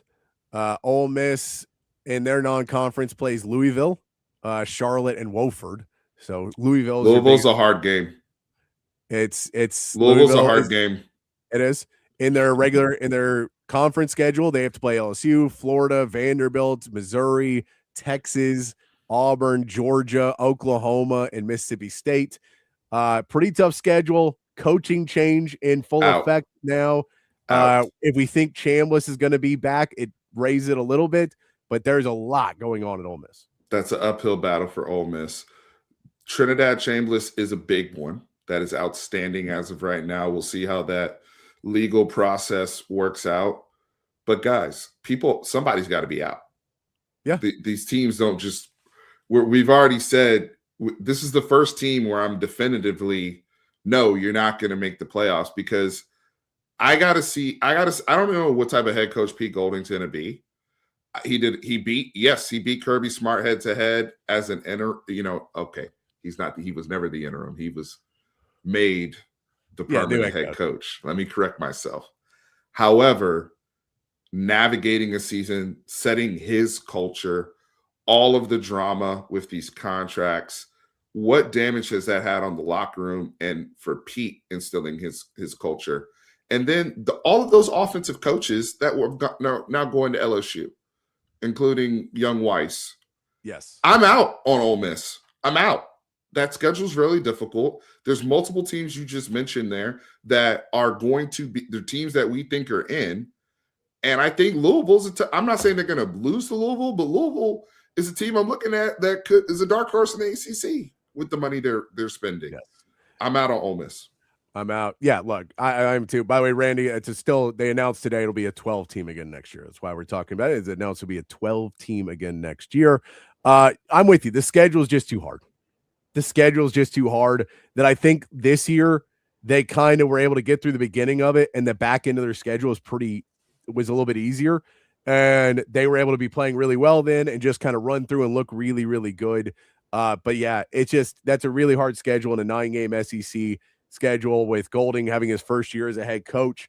A lot of new pieces in there. I think Trinidad Chambliss is going to give them a chance.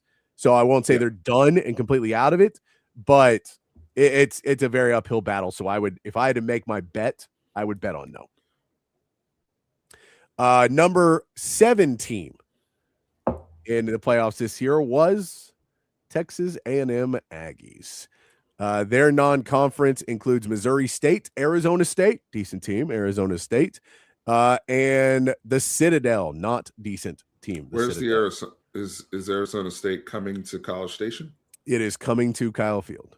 It is. Okay. So it'll be second week of the season. They'll be there. In the conference play, you play Kentucky, which is an interesting team, at LSU, Arkansas, Missouri, at Alabama, at South Carolina, Tennessee, at Oklahoma, and Texas. That's a much more difficult schedule, at least right now. Mm-hmm. We say that because I thought A&M's schedule before the season, I thought it was going to be tougher, and then it turned out it wasn't. Yes. So we got to be careful. We got to learn, right? Now, in this new landscape, the year-to-year turnover. You could look like some of these people are paper tigers already. We just don't know it yet, Patrick. Exactly. In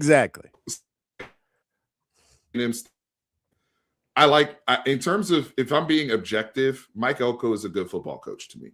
I think he's built good culture there. I think, to your point about when we had our conversation about should we value wins more than we value losses, your point was I like consistency. And so A&M, for much of last year, not much of last year, up until they played us, they were a consistently winning product. Now, it wasn't always clean and all that, but they are returning. They're bringing back Marcel. However you feel about Marcel, I don't know if he'll. The question is, can he improve with the absence of Colin Klein? It sounds like A&M did an internal hire and made one of the assistants the offensive coordinator. I like Isaiah Horton.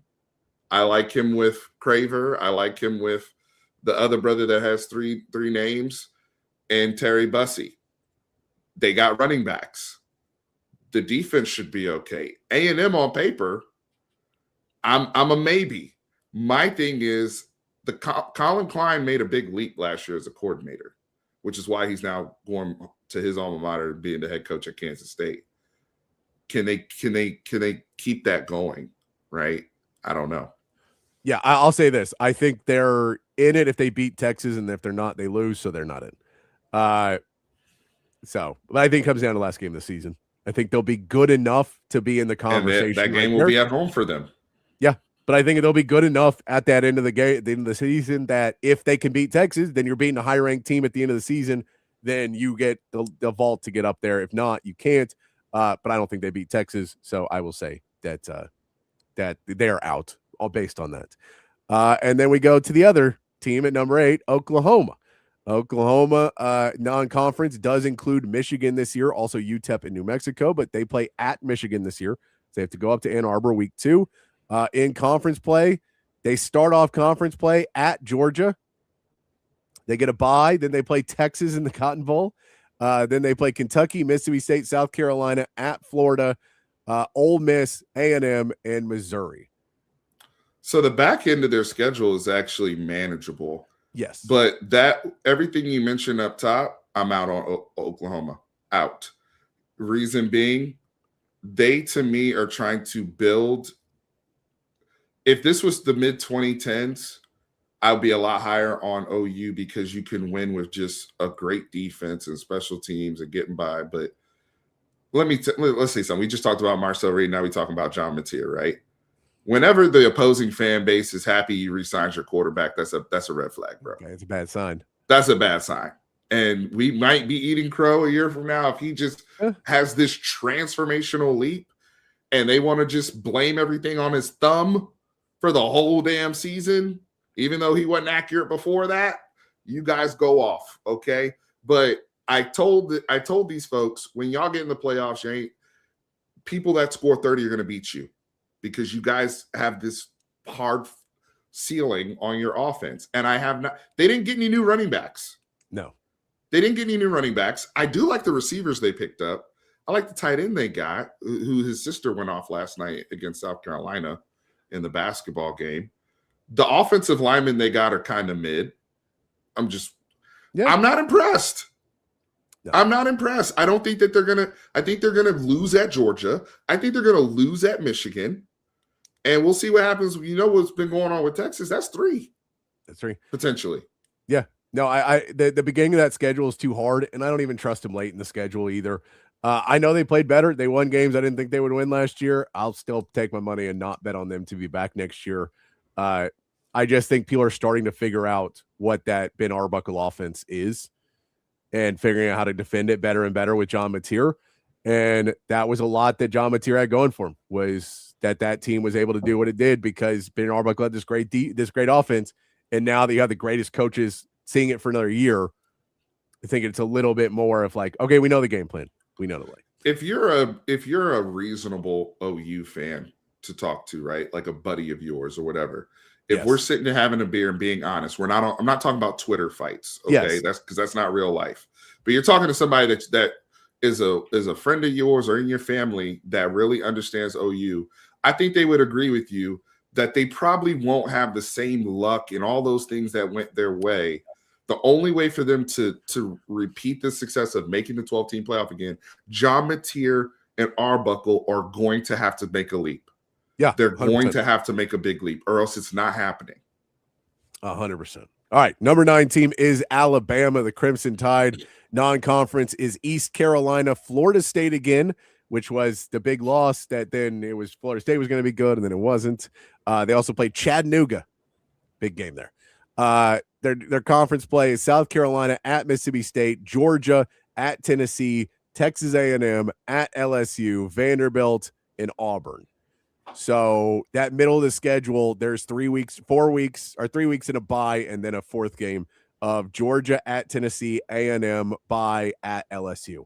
That's a tough run in the middle of the season for this team. Even if they come out and play well to begin the season, to get through that and then finish up, if they can get through that with only 2 losses, they probably have a pretty good chance to still get in if they go 2-2 in that stretch, but they have to win every other game. What do you think about Alabama? Very interesting spot for Bama because I feel like this is a very critical season for Kalen DeBoer, and he won a playoff game. He won a road playoff game last year. He did. They went to the SEC championship game last year. But the problem is they looked soft so many times of the year. They looked like a really talented Big 12 offense that could throw it around when Ty was comfortable, that had these weapons, but they couldn't line up and run the football. Indiana exposed that, right? And to see Kurt Signetti do what he did in that IU team at the Rose Bowl physically to Bama, that's if we were to take Patrick Davis from 2016, right? Everybody likes to go back 10 years. That's the trend right now. You'd be like, no way in hell Indiana beat the shit out of Alabama in the trenches. No. What are you drunk? What Nick Saban's going to allow that? So the concern is, does that spill over into the consistency of the regular season and them stringing together wins? Because they still, even with their SEC championship game appearance, barely made it.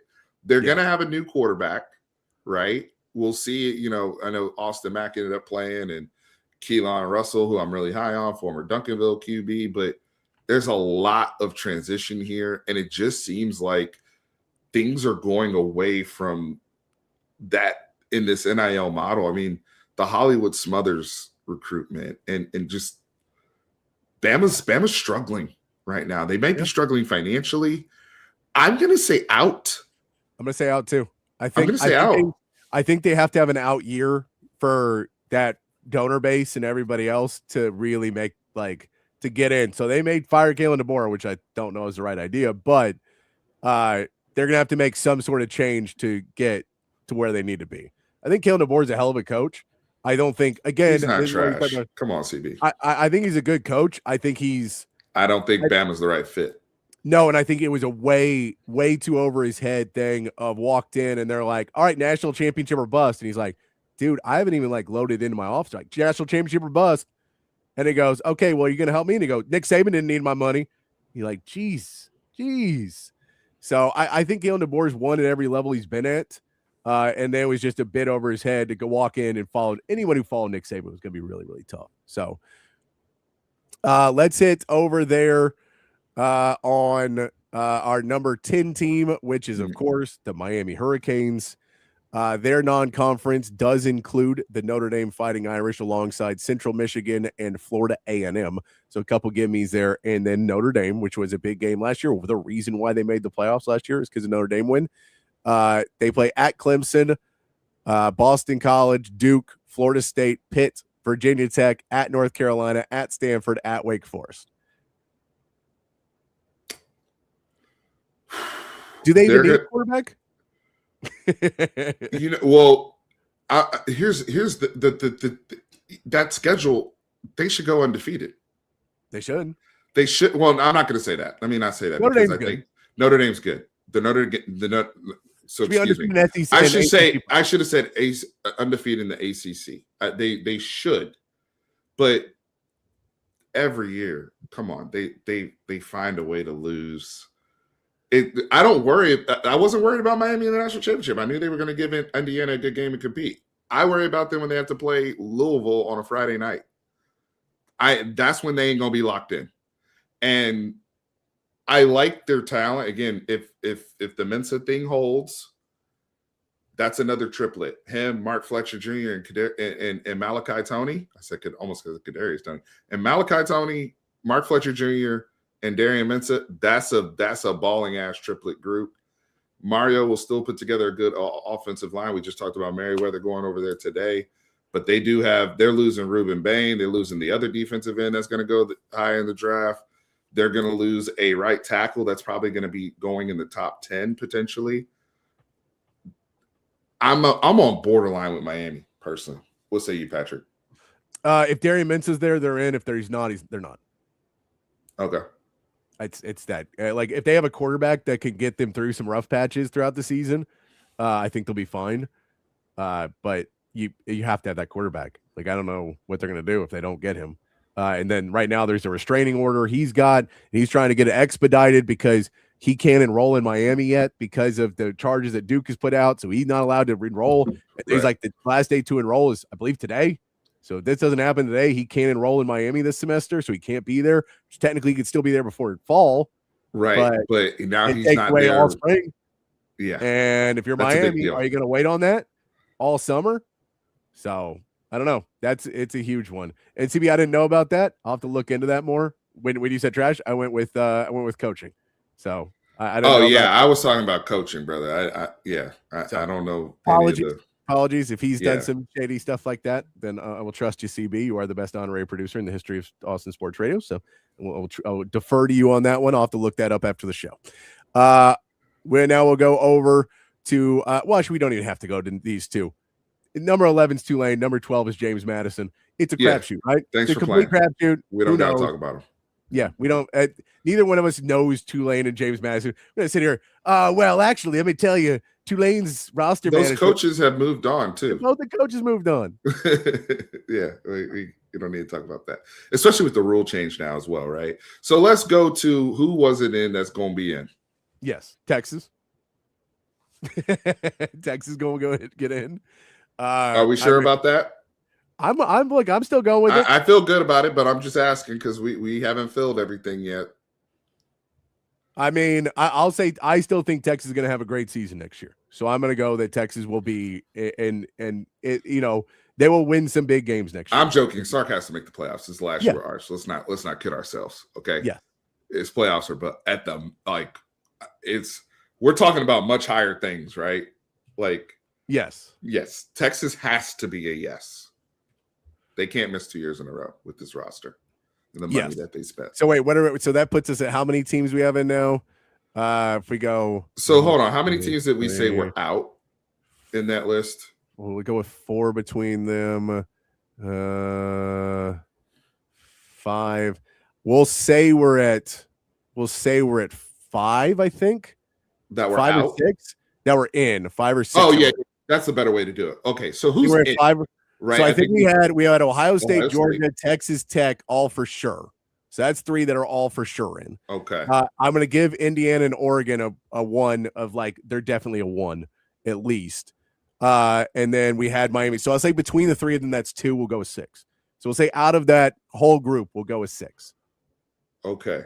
So that means that because I'm trying to also think about it in terms of conference champions, right? One of those Big Ten teams. Yep. Has to be 1, right? Yep. We're saying Big 12 would be Texas Tech.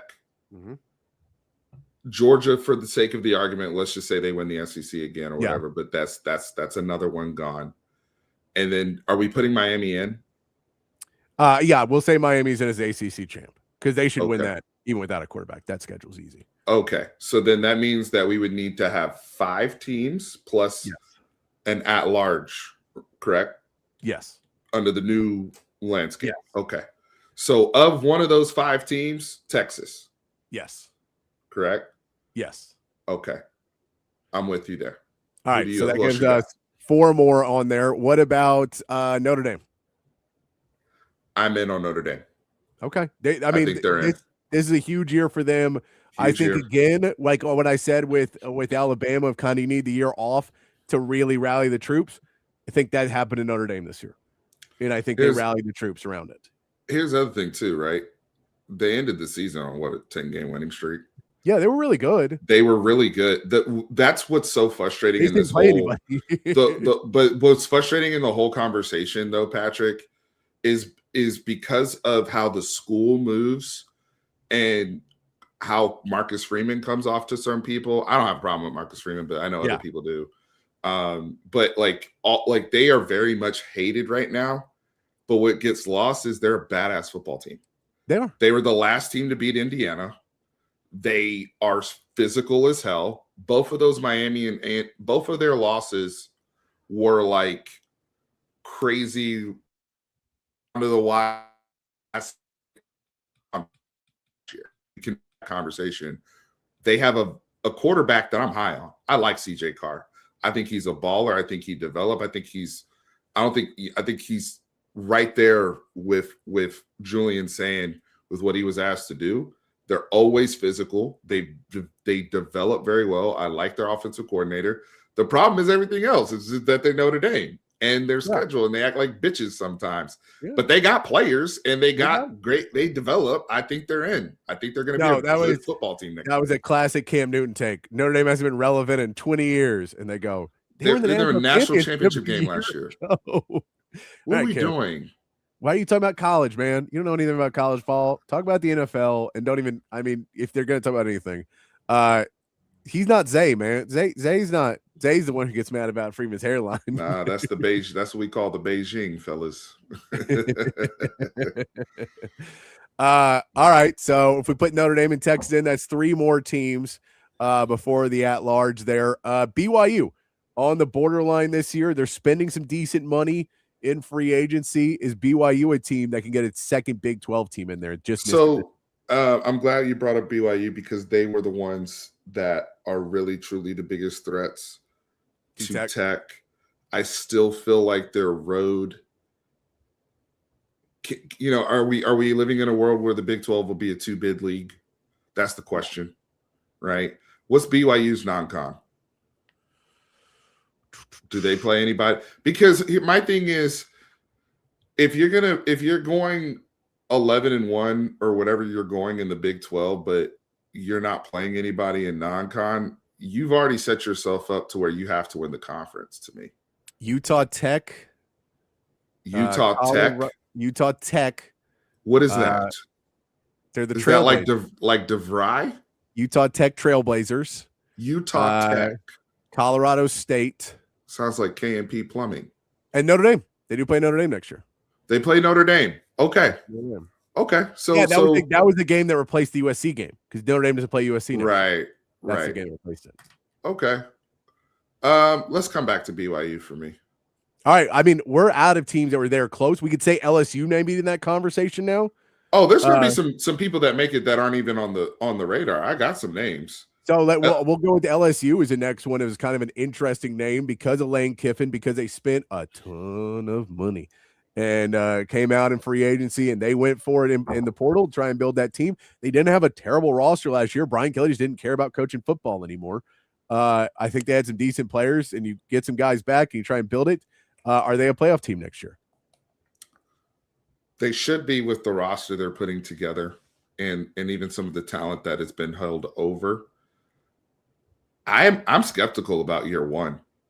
I'm not the biggest Sam Levitt guy, but Lane develops quarterbacks. So, you know, and I do like some of the weapons they got. I like the fact that they kept Caden Durham.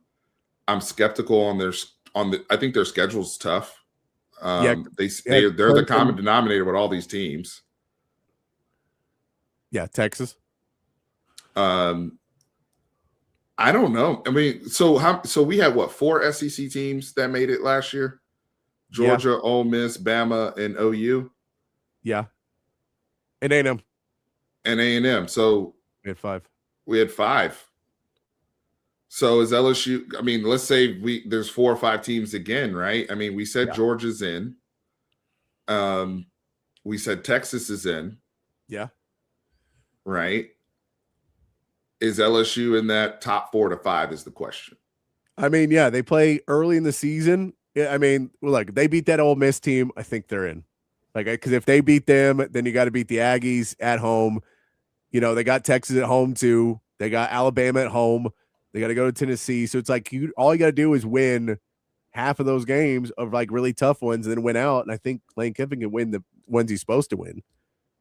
So I'm not huge on them being undefeated or anything like that, but I think they could be a 2-loss team that comes in the back end. I'll give them the benefit of the doubt for right now, just because I don't have a better answer. All right. I kind of like for me, because we said I have OU out. Yeah. We have Bama out. So somebody has to replace them. And A&M out. And A&M is out. So we got these are all spots. Yeah. So if Texas is replacing one spot, LSU is replacing another spot. Now I'm looking at teams like Tennessee. This is a big year for Josh Heupel. It is. He needs to do something. He can't have another 8-5. Nobody gives a shit about you season and be getting cranked by Vanderbilt. That's not going to work. He needs to make the playoffs too. No, but their non-con is Georgia Tech is their big non-con. They have an easier schedule. Play Texas at home. Play Alabama at home. I think Tennessee's going to become a rival with Texas. Hot take. It could. Depends on what that game is. I'm not saying like a main rival. I'm saying like there's going to be that game's going to be heated, more heated than people realize. I like that. Play each other. I like that. I'm not sold on them being a playoff team yet because I still think they're probably a 3-loss team and just like right outside. Like they lose some games they should, and maybe like they have a same game where they lose like South Carolina or something like that or Auburn, and you're like, oh, come on, Josh, can't lose that one. Maybe Kentucky. That's another good one. Kentucky's a good game to lose. I'm hyped about this Kentucky. I want to see what this Kentucky team is with Will Stein because they got a bunch of dudes. They really went out. He's like trying to build his own thing. I just want to see it. I don't think they're going to be great. Just curious to see how different. I think they'll be fun. Yeah, that's going to be great. They're going to be fun. I think they're going to lose, but I think they're going to be fun to watch. So I'm curious to see what they are. So that puts it all right. So we still have like a couple spots left. What other teams do you like to sneak in this year? I'm looking at a team like teams like Louisville, who we mentioned earlier. Yeah. And the investments that they're making on their end. I mean, you saw that play out when they kept the running back that we were really, really, high. That was like Texas's number one choice, right? But they went hard and kept that kid, and they've got some funky guys on their roster that I think can really play. And then another team like SMU, who was in the playoffs a couple years ago. Yeah. Went 9-4 last year, 6-2 in the ACC. They did win their bowl game versus Arizona. You still have the coach quarterback combination between Rhett Lashley and Kevin Jennings. Now Jennings is going to year 3 with him. That's a team I look at in the ACC that could potentially make some noise. I really, really think that SMU might be one of those teams that sneaks in there in the back end, kind of like they did back in 2024. So that's another team I'm looking at. In the Big Ten, USC is interesting. Look, I know a lot of people don't trust Lincoln Riley anymore, and the milk's gone, but they went 7-2 in the Big Ten last year. They won 9 games last year. Now they're adding Gary Patterson. Maybe Gary Patterson can help him stay a little bit more organized and help with some structure at USC. They will have opportunities versus some big-time teams. They're playing do you have USC schedule up there? Yeah. They would play at Indiana, at Penn State, Maryland, Ohio State, Oregon, Washington, at Wisconsin. Woo. That's tough. That's a tough schedule. That's a tough Big Ten schedule. You're naming all when you're like Indiana, when you got everybody, the only one we're missing is Michigan of like the top level team. Like that's the only one. We got everybody else in there. All right. Look, if they only drop, hey, can we get fired? If they only drop 2 of those games, they getting in though. They are because they'll have quality wins. Those are quality. That means you would have to have a quality win. So like, yeah.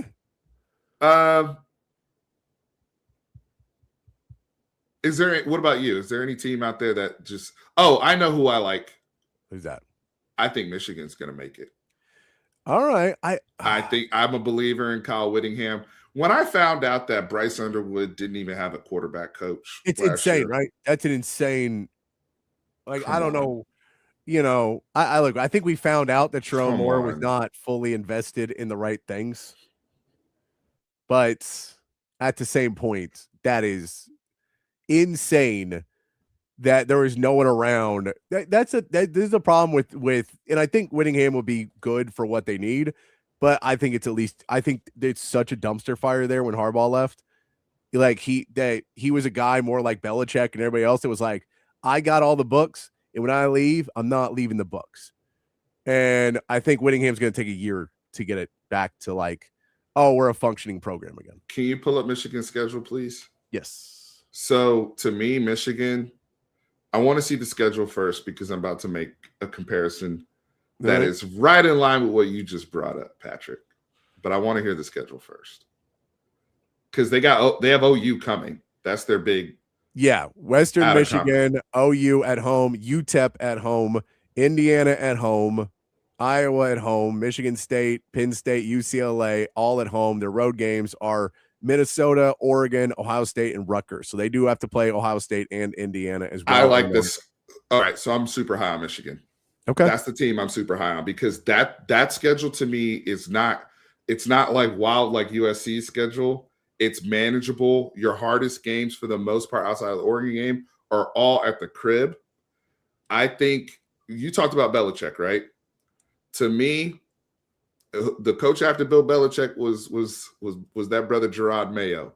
And then they went to Vrabel and brought back home. They brought in somebody that knew what they were doing, and that was an adult.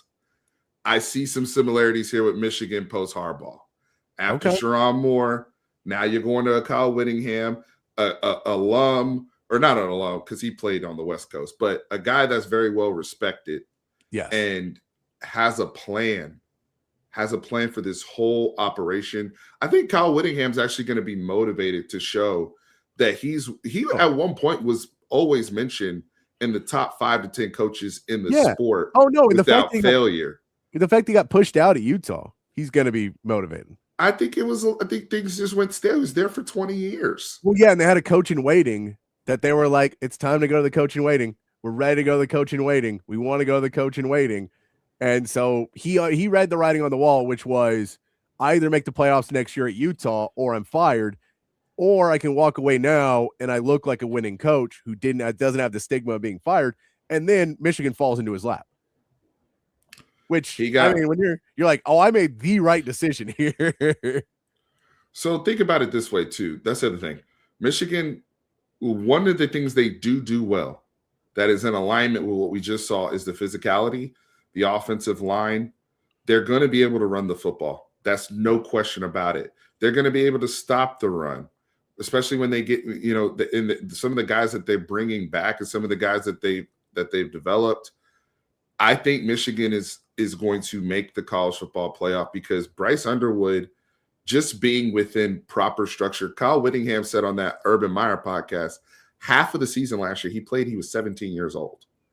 And he wasn't garbage, right? He had some moments in the Texas game, and there were moments where he looked like he was 17, 18 years old. I think somebody like him that's in a proper organization with a guy that's still going to maintain that element of physicality and the advantages that they will have with their schedule playing at home. Michigan's the team that I'm looking at, like that was on the outside that I think will make that ascension next year. All right. I like that. Matt, we need to take. All right, sorry. Keep calling you Matt. Thrown off today. Steven, we need to take a quick break. When we come back, let's talk some Texas basketball. Get into that. We'll run you to the end of the show here after this little break here as we're enjoying ourselves. 2.5 minutes. We'll be back here on Open Gym on Texas Sports Unfiltered. At Sleep Cycle Center, we can treat your sleep apnea in various ways. My story starts 15 years ago with the loss of my father to undiagnosed untreated sleep apnea. And this is a very preventable disease, and treatment options are various. Millions of people across America have sleep apnea, and they fail to realize the early warning signs. Fatigue, daytime sleepiness, and snoring are the most common signs. We'll find the best solution using advanced technology, oral and epigenetic appliances, or CPAP. We offer weight loss, oral surgery, and laser treatments. Schedule your appointment today and get your sleep evaluation.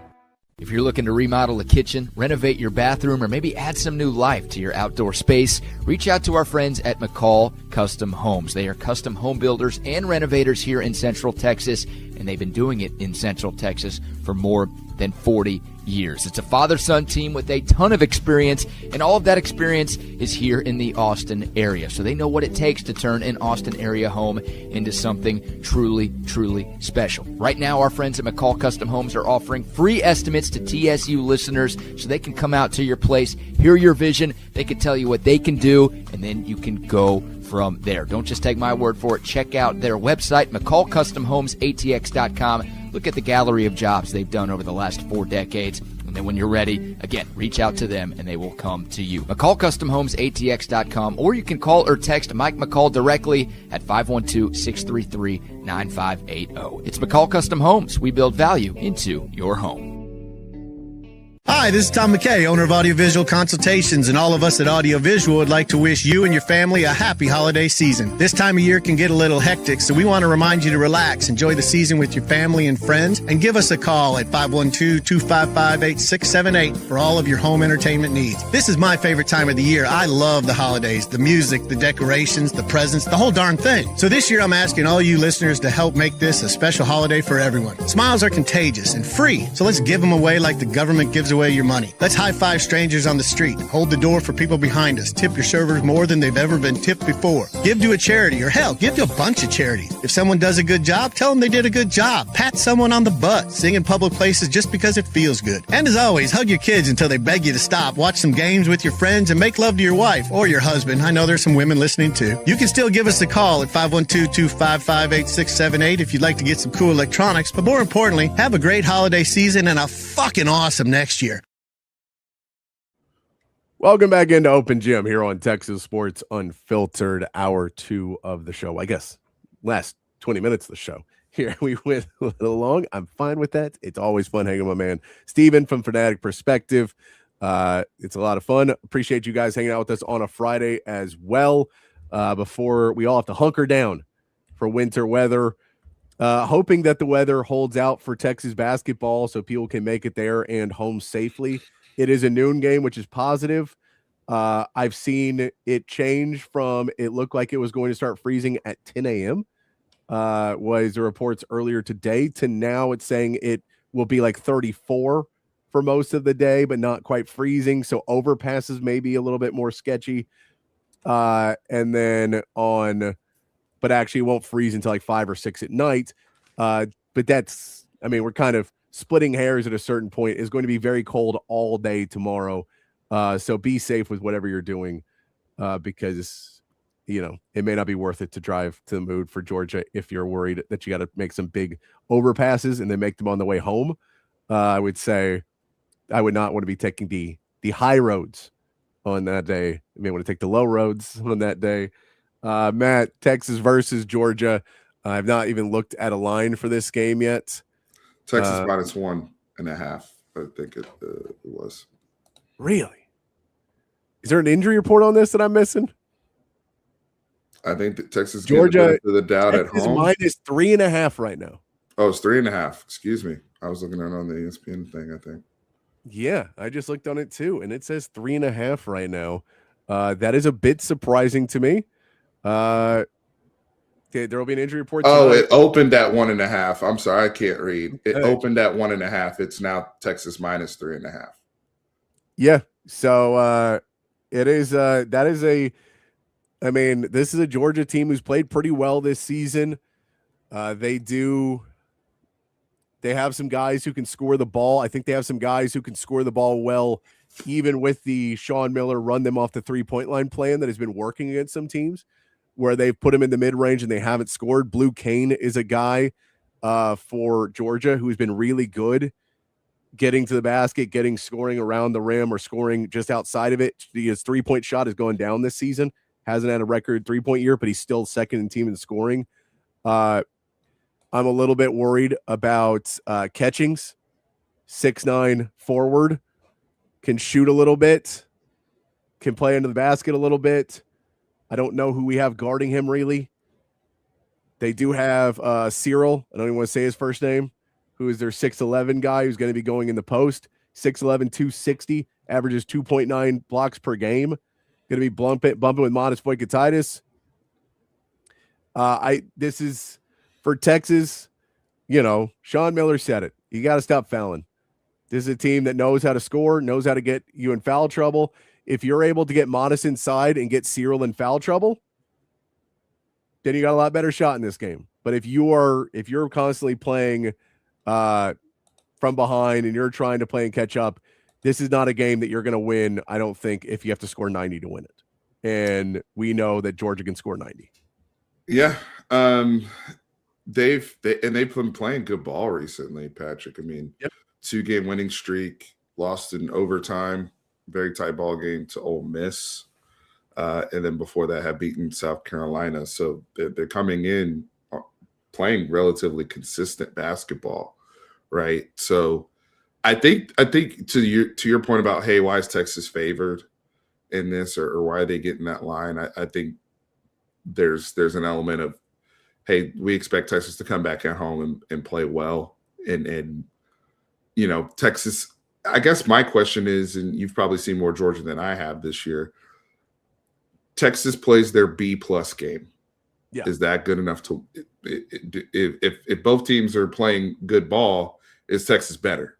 Right? Like, because there is a world where when Texas plays at a high level and they're doing what they're supposed to be doing, they can play with a lot of teams, especially on their home floor. So I do think that there's an element of that and just the ebb and flow of the SEC. But if we're going off of what we saw this past week, you're not feeling great about it. Yeah, like, I mean, because this is the deal. Is I'm with you. I think it is. It's about Jordan Pope having to score in this game. It's about some of the guys who can put up some points. Dalen Swain, if he can have another good game, it's huge. But I don't necessarily put it on him to have 2 in a row. It's hard for guys to have 2 in a row, especially for Texas. Well, they've lost when he's had monster games. Yeah. So but you just have to, you're going to have to be able to score enough and hold the ball well enough. Like Texas won a game against, was it Bama or Vanderbilt, where Jordan Pope was just lights out.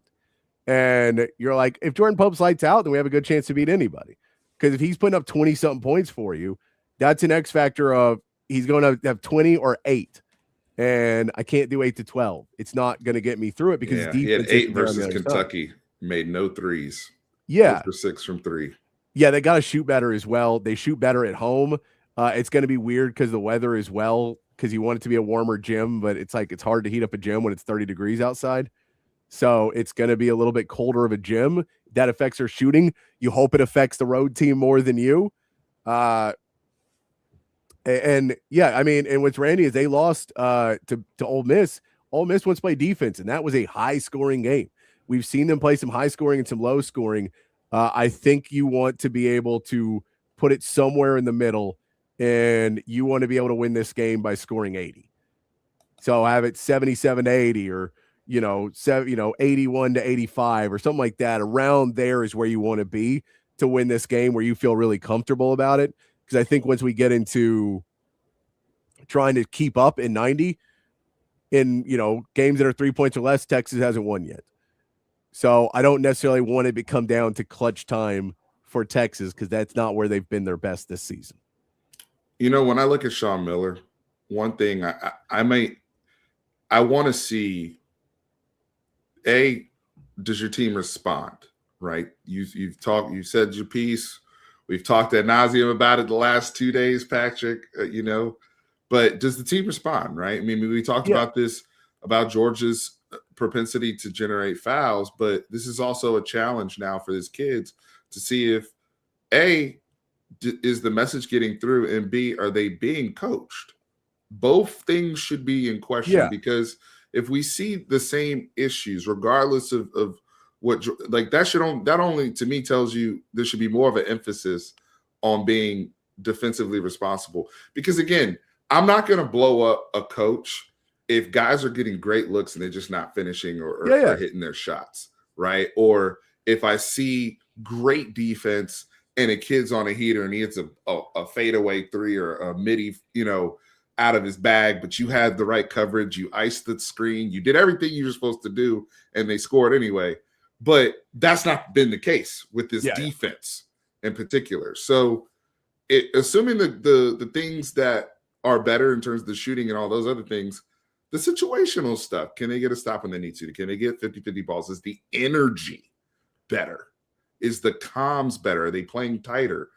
That's where I'm going to be like, even if win or loss, by the way, because I do think there's a world where they get into a shootout again and maybe they win the game, and that's great and we'll tip our cap. But it's like, hey, they're still not responding defensively. Like, how does this bode for us in February and March, Patrick?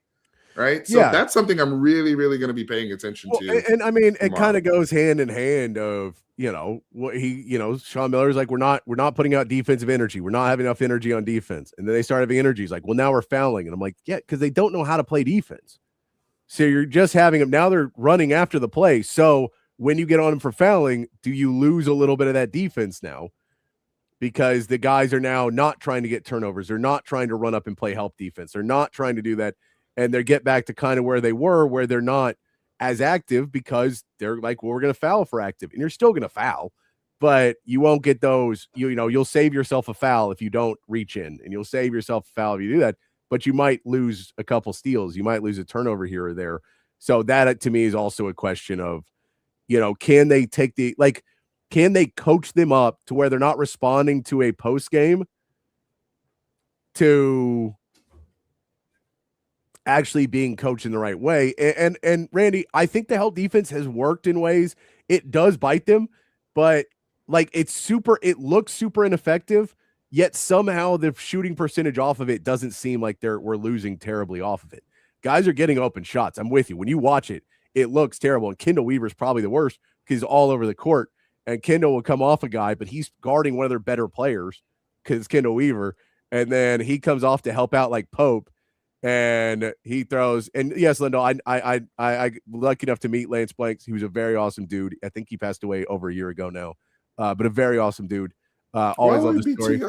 My man was cooking up until he died. John Wick, The Wire. Come on, put some respect on Lance Blank's name now. But Lance, I always love the story of him with in the Spurs, where they brought in Tony Parker to work out.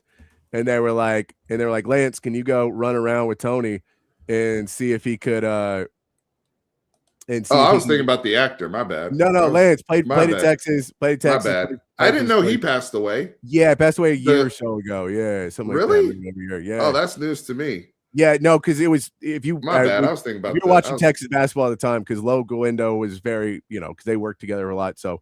But Lance Riddick was the guy's name. I'm all over the place. But Lance Blanks was in. So, but when I worked courtside, we worked next to him, right? But there was a Spurs. Apparently, they worked out Tony Parker in the first time. Lance Blank just was like taking it to him, and everyone's like, Lance, you're not working out for the team. You're not trying to. We're not drafting. We're not picking you back up. Like you're supposed to work him out, not try and make him look bad. And so that was like they weren't going to draft him, and they brought him back for a second thing, and he looked much better. But the story was Lance was the one who was like going out there and taking it to Tony Parker in his draft. Oh man, that makes me sad. I liked him on him and Law, Law can be chatty. Him Law Galindo. Oh man, I didn't know he. No, he was always a very nice dude. Of working next to him for years when I was doing the broadcast with Craig. Running the engineering for the Texas basketball. I am not too young to know who Lance Blanks is. I did not watch him play at Texas, but I do know who he is. And I remember him even growing up. He was a fixture because I was a Spurs fan and a Texas fan. And so I've known who he was basically most of my life. But yes, it was very sad when he passed. And yeah, it was. I just wasn't bringing it up. So we're talking about something else, but I will talk about it because he was a very good dude, and you should remember very good people like Lance Blanks, and it's very sad that he's no longer with us. But yeah, remember what he is. Remember what he did, and be kind to people, and every once in a while call somebody out because they're playing bad basketball. I apologize for getting my Lances mixed up as well. Forgive me. I know if you watch Texas play basketball in the last 5 years, you've seen enough. So I'm sure you called a lot of games on Longhorn Network. Yes. A lot of games. Yes, yes, a lot of games. So probably all of like Shaka Smart era, Lance Blanks was on the air. Yeah, I did. Another one, Jay Billis was a funny one. If you'd meet Jay Billis, and he was again like a guy that you understand where he's at because he's very like, shakes everybody's hand and hey, good to see you and how you doing, man, and that kind of guy. He had the piece the other day where he was like, look, if you want to get mad at these kids for transferring and you're not mad at Lane Kiffin for leaving a playoff team to go coach and like all this, he's like every coach, every administrator didn't say anything about that, and they're blaming the portal for the kids. It's like you can lose it. I'm done. Like if you're not mad at a guy leaving a playoff team to go take more money, you can never tell me that kids can't do it either. There is no loyalty. It's like, and by the way, he's like, we weren't loyal back then either. We just didn't have a choice. It's different. So it's like you can lose me with that. So thought it was interesting. You know what? Before we get out of here, let's hit a couple meatheads real quick. Matt or Nick, Steve, I'm telling you, I'm out. It's Friday. It's Friday. Got to get out of here. I'm apologizing. This is a great clip. We saw Michael Irvin trying to defend himself that he is not on cocaine at these football games. He was asked basically about it. This is his response to him saying, clearly, I'm not on cocaine at these games. It tripped me out too. Right. Thank you. I'm right there in front of the camera for 5 hours. So after the game, I do a little belt thing, and everybody sends me all the stuff. Man, Mike, right now he coked out. Right now, he all on coke. I'm like, wait a minute, y'all. Wait. First of all, y'all know damn well coke don't last 5 hours. Y'all know damn well coke don't last 5 hours. And I hadn't partaken in 20 years. But if you got some 5-hour stuff, let me know. That's just what I'm saying, man. Like, stop it. Like, stop saying this stuff. You know what I mean? Oh, Michael Irvin coming That's through. hilarious. If you got some 5-hour stuff, let me know. You got some 5-hour. He's never going to defeat the allegations, but I love the response. I love the response. It's a hilarious response. Yeah, it's just funny because when you see him now and you're like, what were you like on drugs? If this is you sans drugs, what were you like on them? I think he's just wired that way, man. I think that's just that literally is who he is. All right, I got one other thing that I just want to get your opinion because I thought this was a joke the first time I saw it, and then it does not appear to be a joke. Ooh. This is Bluebell Pro Protein Ice Cream. It is 33 grams of protein, 310 calories on someone, a little bit, but this over 310 calories. No added sugars, but high protein, low sugar ice cream from Bluebell. Are you on board with this? Or does this seem like an April Fool's joke too soon? No, I am on board with this. The protein is interesting. So they're really going after a certain audience here. And you guys know recently, for those of us who partake in the ice cream industry, these companies have come in, and there's several of them who have these pints where they're 300 grams. You can eat the whole thing because it's hard. It's so hard to sit there and eat your favorite ice cream and actually show restraint, right? But it's so competitive. It used to just be like 1 or 2 brands, and now it's like a whole section at the supermarket of like the low sugar, blah blah blah. Now Bluebell's like, nah, we tapping in, and so this protein number is fascinating to me because those others don't have that same type of protein per container. I wonder I gotta see the taste is gonna matter because some of these ones are so chalky. I've tried them all. You know, I'm brother trying to slim down too. You talked about you lost 55 pounds. You got to find hacks like this to do that so you still enjoy your life. But to your point, is this too good to be true?